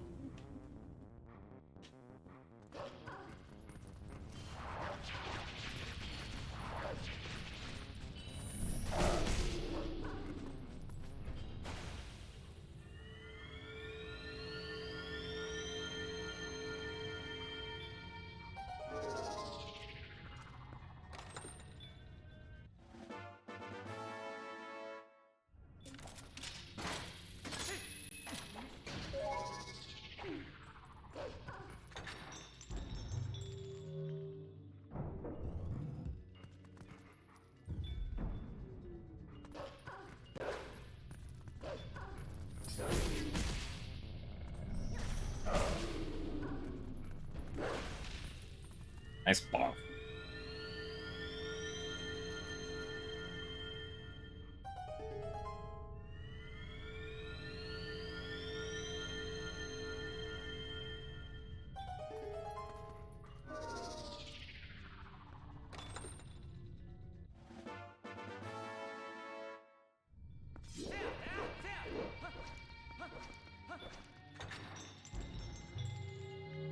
Thanks for the good luck, Arcticumen.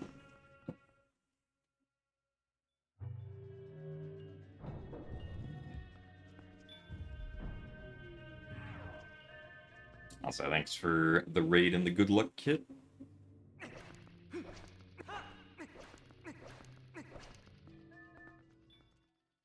Did the all dungeoning go?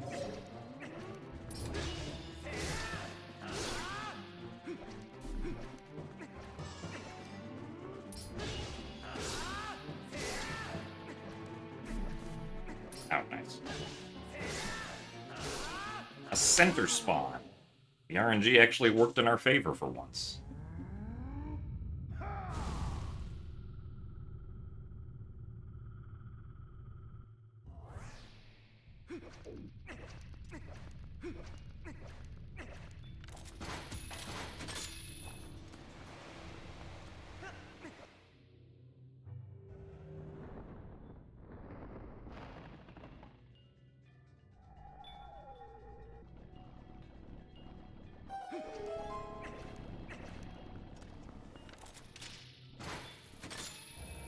One round that went pretty far, but otherwise it was good practice. I see. One of those days where there's that one run that seems like it might get somewhere.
Yeah, it's possible for me to save time on every split from here to the end, except for Puppet Zelda, where we'll probably end up losing time. Oh, hello.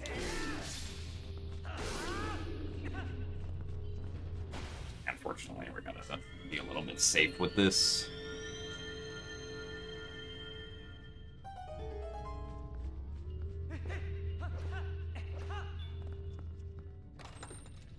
On Puppet Zelda, or I guess not on Puppet Zelda, but on the last segment of the run, we are probably going to lose at minimum 10 to 15 seconds due to not getting as good RNG as my PB got.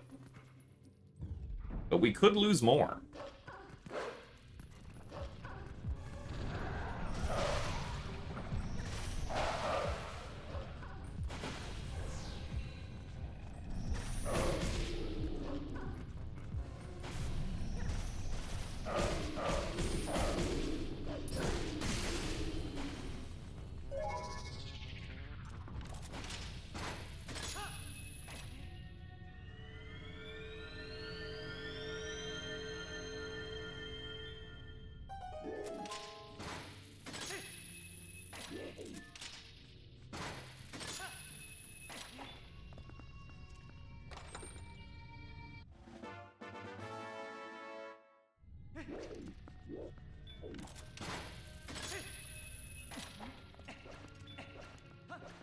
Well, no, so I'm not saying that, like, I'm going to get, like, I'm going to lose a very specific amount of time to RNG, but just the statistical odds of me beating the RNG that my PB got for Puppet Zelda is basically 0. So, like, the expectation is that I'm going to lose time there, right? How much time? I have no idea.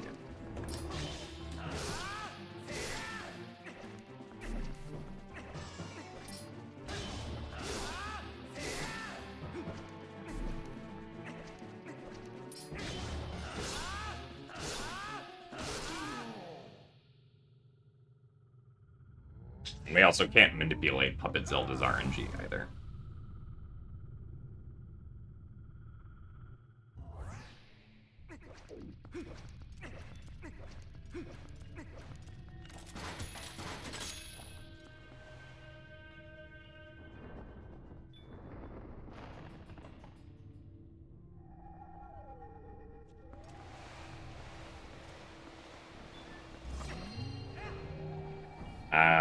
Well, my Puppet Zelda in my PB was lucky enough that it was the fastest Puppet Zelda I have ever had while speedrunning this game. Which I think was something like 7 seconds slower than, like, TAS Puppet Zelda.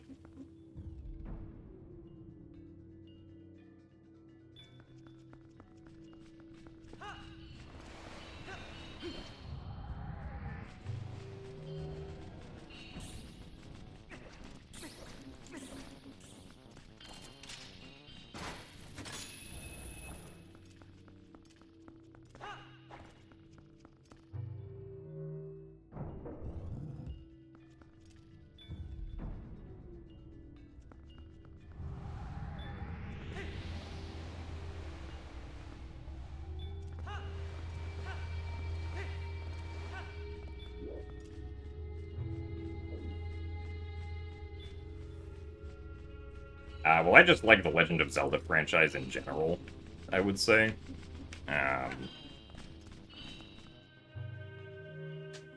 But I also just enjoy speedrunning in general as well, so you put the two together and I just think it's a lot of fun.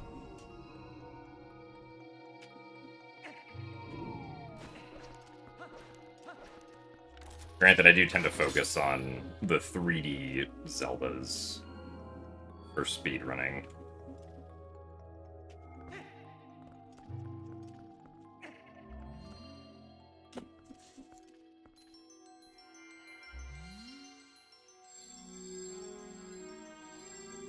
But in general, I would say that I'm drawn to speedrunning just basically all of the 3D Zeldas. Because, again, I like Zelda, and I think that, like, speedrunning Zelda games is interesting and cool.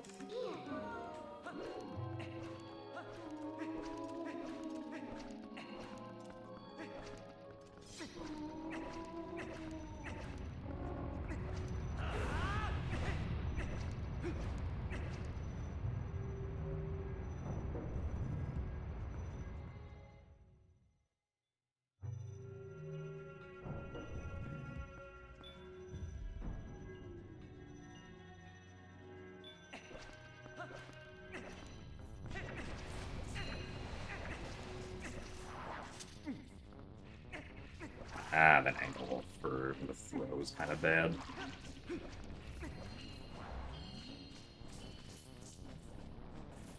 But we made it anyway.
Oh, come on. Really? Like, make the platform come up, please.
Angle for this category.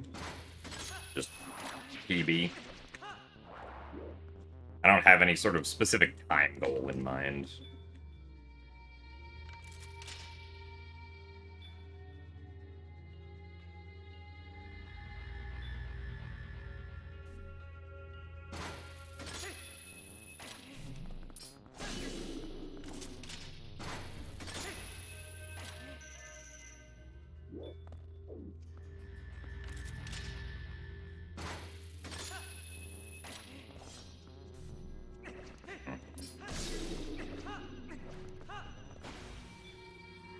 Unfortunate RNG there.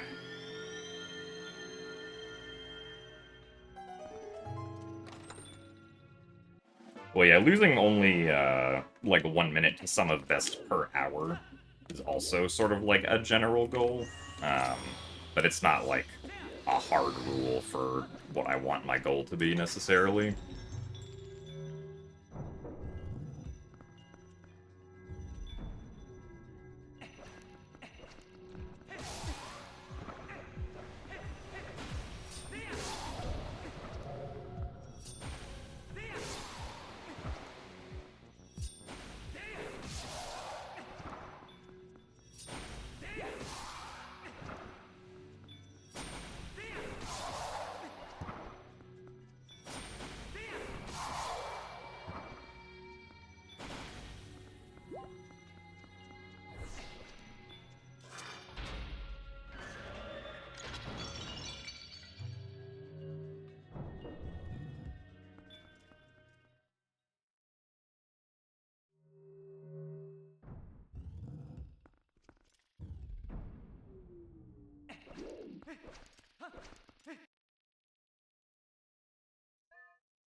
Alright, see if we can have a good Xant fight here.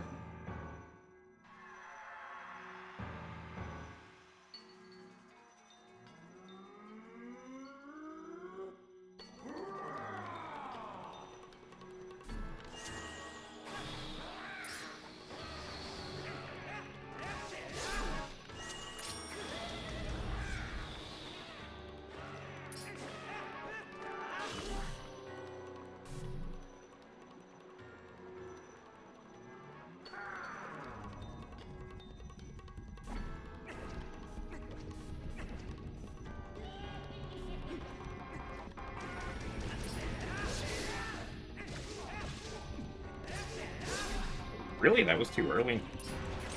That sucks.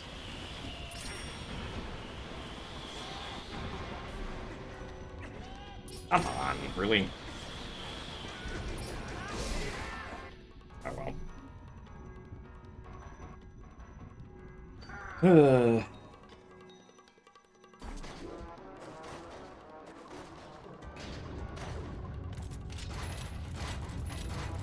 Fortunately, no one cycle on the Goron Mines phase.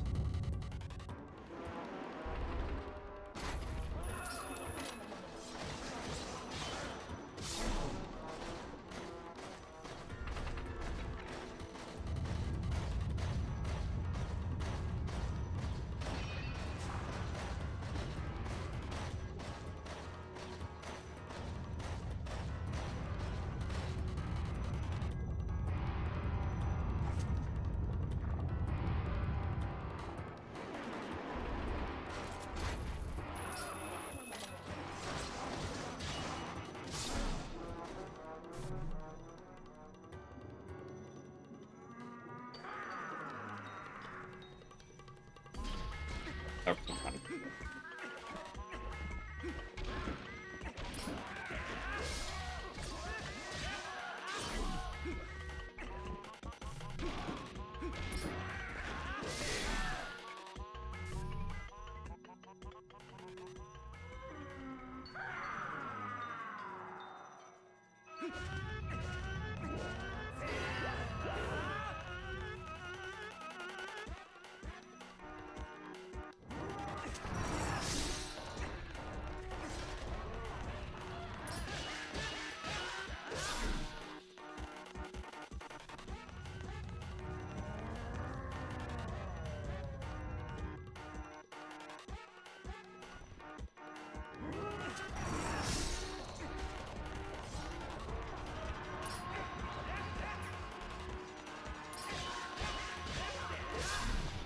That was also a little bit slow.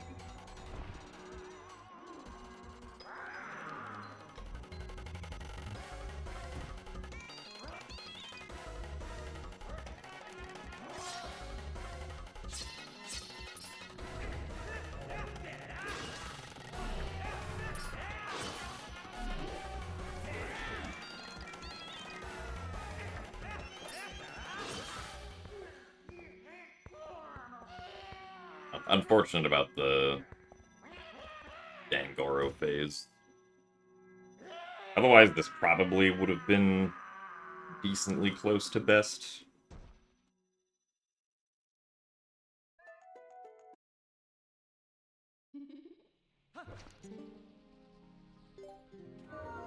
Instead, we only got 3.5 seconds out of it.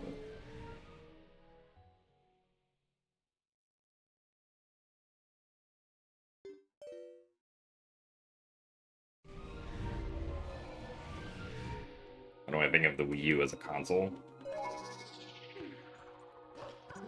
I mean, I thought it was fine as a console. I understood that it was a separate console, and I think that the gamepad is cool, and is, at least in the games that I played, utilized pretty well.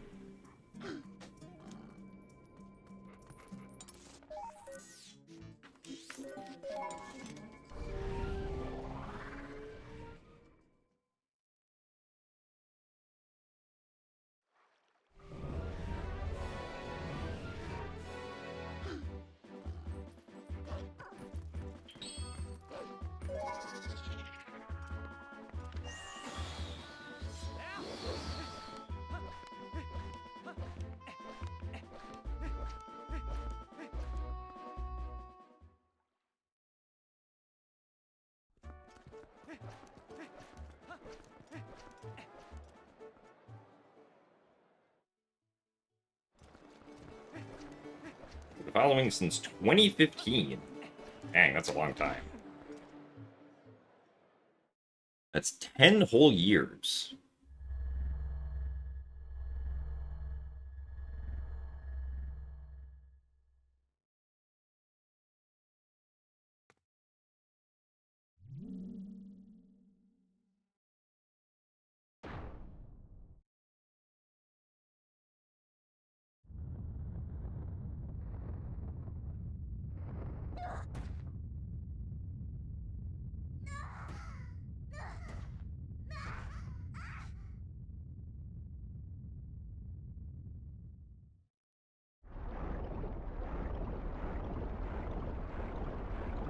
Yeah, I called it the Wii 2.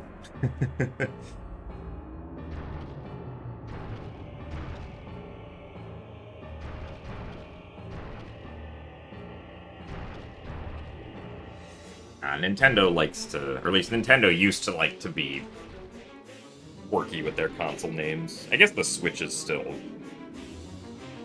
decently quirky.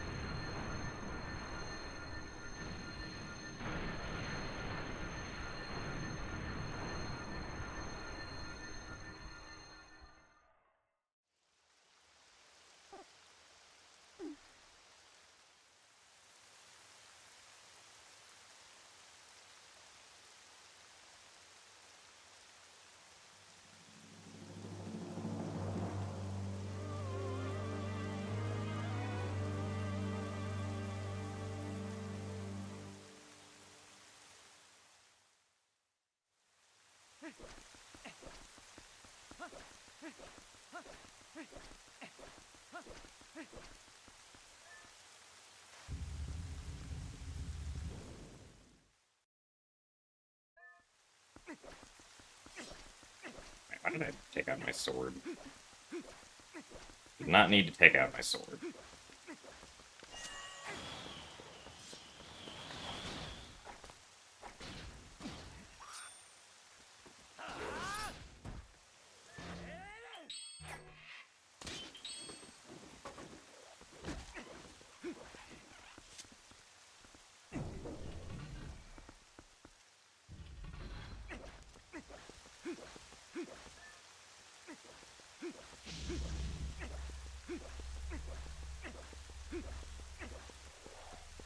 Nintendo video game thing. True.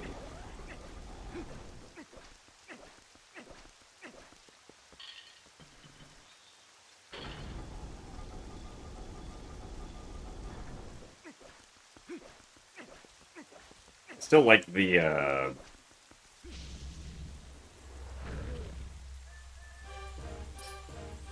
me to do this first.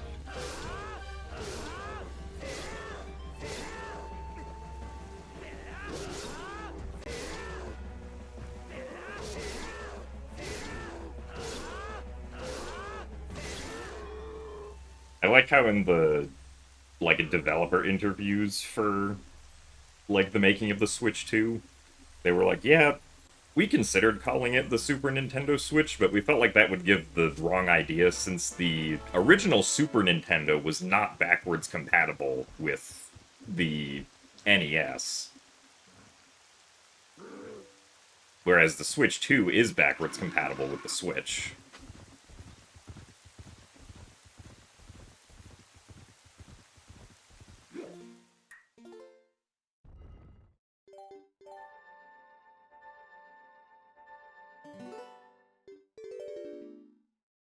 I have no idea if we will get a... I mean, at the very least, Twilight Princess will probably eventually come to GameCube NSO.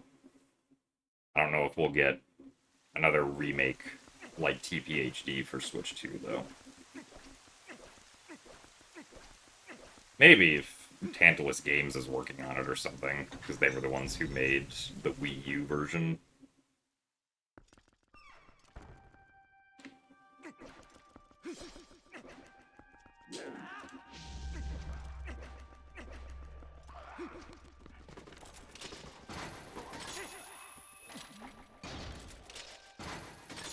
I mean, yeah, I mean, people have been asking Nintendo for, you know, Wind Waker HD and TPHD on the Switch, basically since the Switch came out and Nintendo was porting over,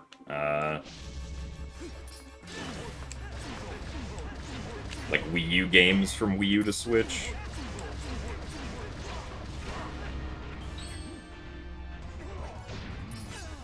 Oh. Really? Come on. Oh, that was dumb.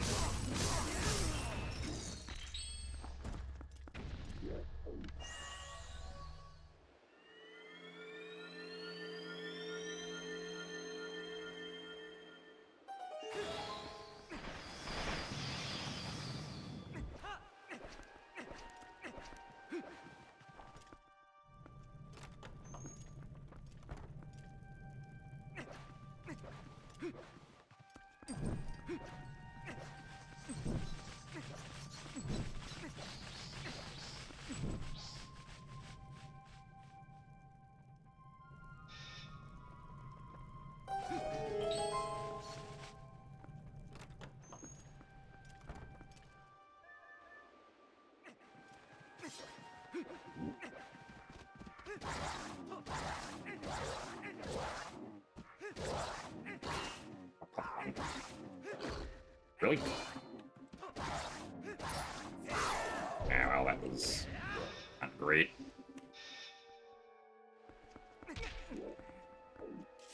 Cool.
Guess we still saved a little bit of time. Alright. We might have a shot at PBing by a few seconds.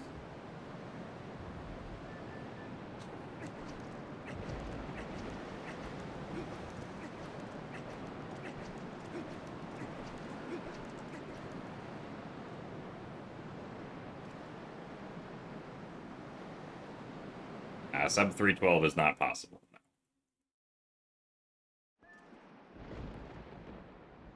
Zelda was about as good as you can ever hope for in PB, so we're probably going to lose time to it here.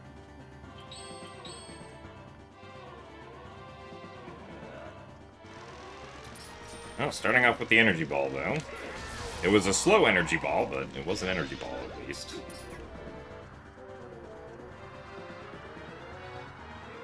Out triangle. That's a slow attack right there.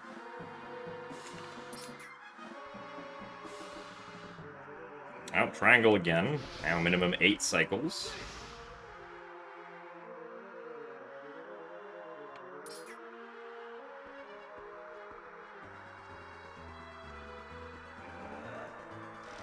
Alright, still minimum 8 cycles. Looking down during the triangle attack reduces lag on GameCube. It doesn't really matter on HD, but I just kind of do it out of habit. Alright, charge attack.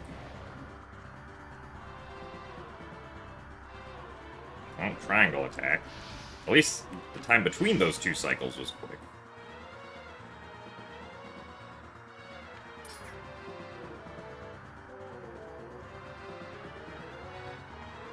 Out triangle attack again.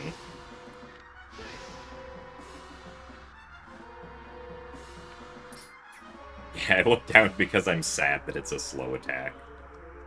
Exactly. Out. Looks like we're doing at least 9 cycles.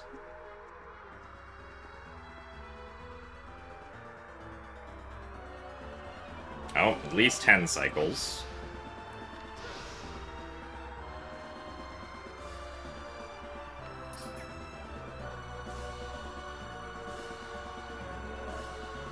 Alright, 10 cycle Zelda. Woohoo! Boy, do we love Puppet Zelda.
Ah, no, PB is not still in the cards.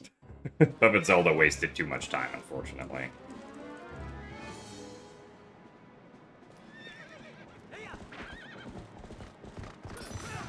What? Really? He hit me there? I'm shocked.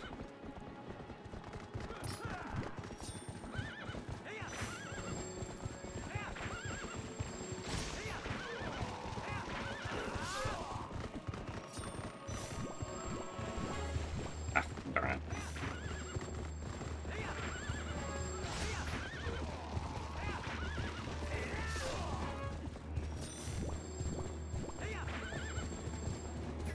Please.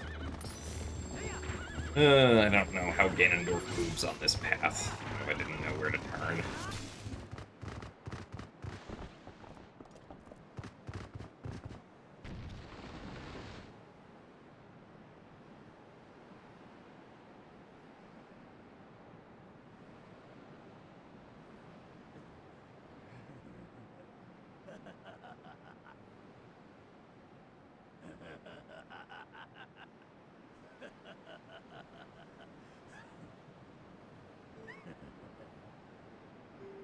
Obviously, we lost time to getting knocked off of the horse at the beginning there. But we still wouldn't have PB'd anyway, just because of how much time was lost to Puppet Zelda.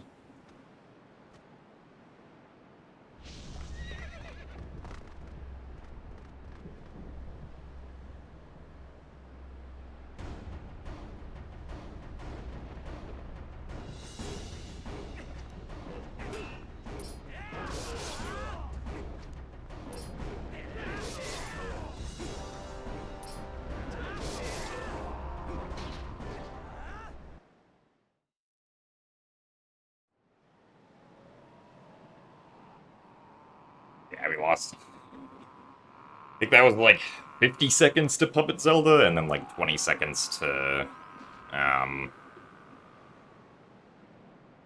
getting knocked off the horse. Thanks for the GGs, though, guys. And thank you, Joshi, for the 50 bits. Yeah, I mean, this run, like, even if it had PB'd, I wouldn't have been particularly happy with it, especially since we were, like, you know, we were, like, a minute behind in the middle. Went back down to only 30 seconds behind entering Arbiter's Grounds before then bumping it back up to a minute and 10 seconds. Before then saving all of the time back in City in the Sky, which, which I can do because my PB was really bad in City in the Sky.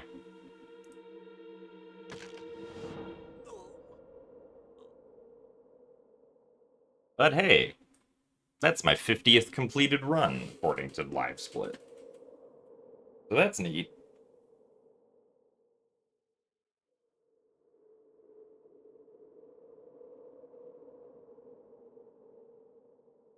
No, we're not gonna do more runs today. I don't know if I'd be able to stay awake for another run, because I'll probably end up getting sleepy in like an hour or so here. But thank you guys all for watching. Hope that y'all had a good time.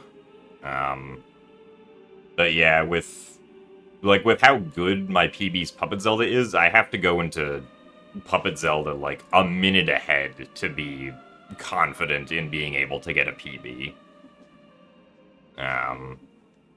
Which is definitely possible. I just have to also not... A lot of the time loss that we had today was just from RNG. Like, we didn't save time on Boomerang because of RNG. We lost 25 seconds to Bow. A lot of the time loss in Arbiter's Grounds was time lost to RNG as well. And then obviously Puppet Zelda wasn't great, so maybe next time.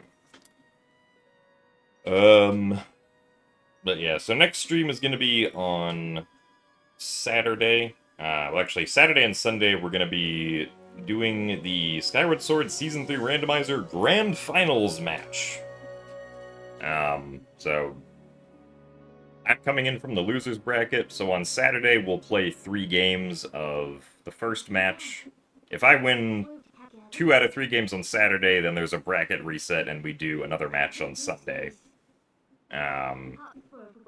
If I lose on Saturday, then Jasnix wins and I'm in second place. So that is the plan for the weekend, since tomorrow's Friday and I don't stream on Fridays. But yeah. And then we'll go back to TPHD on Monday. Or Sunday if we lose on Saturday. So that is the plan. So thank you guys all for watching again, and I will see you guys later. Goodbye. Have a nice rest of your week. What happens if I do stream on Friday? Probably nothing. Then I would just stream on Friday.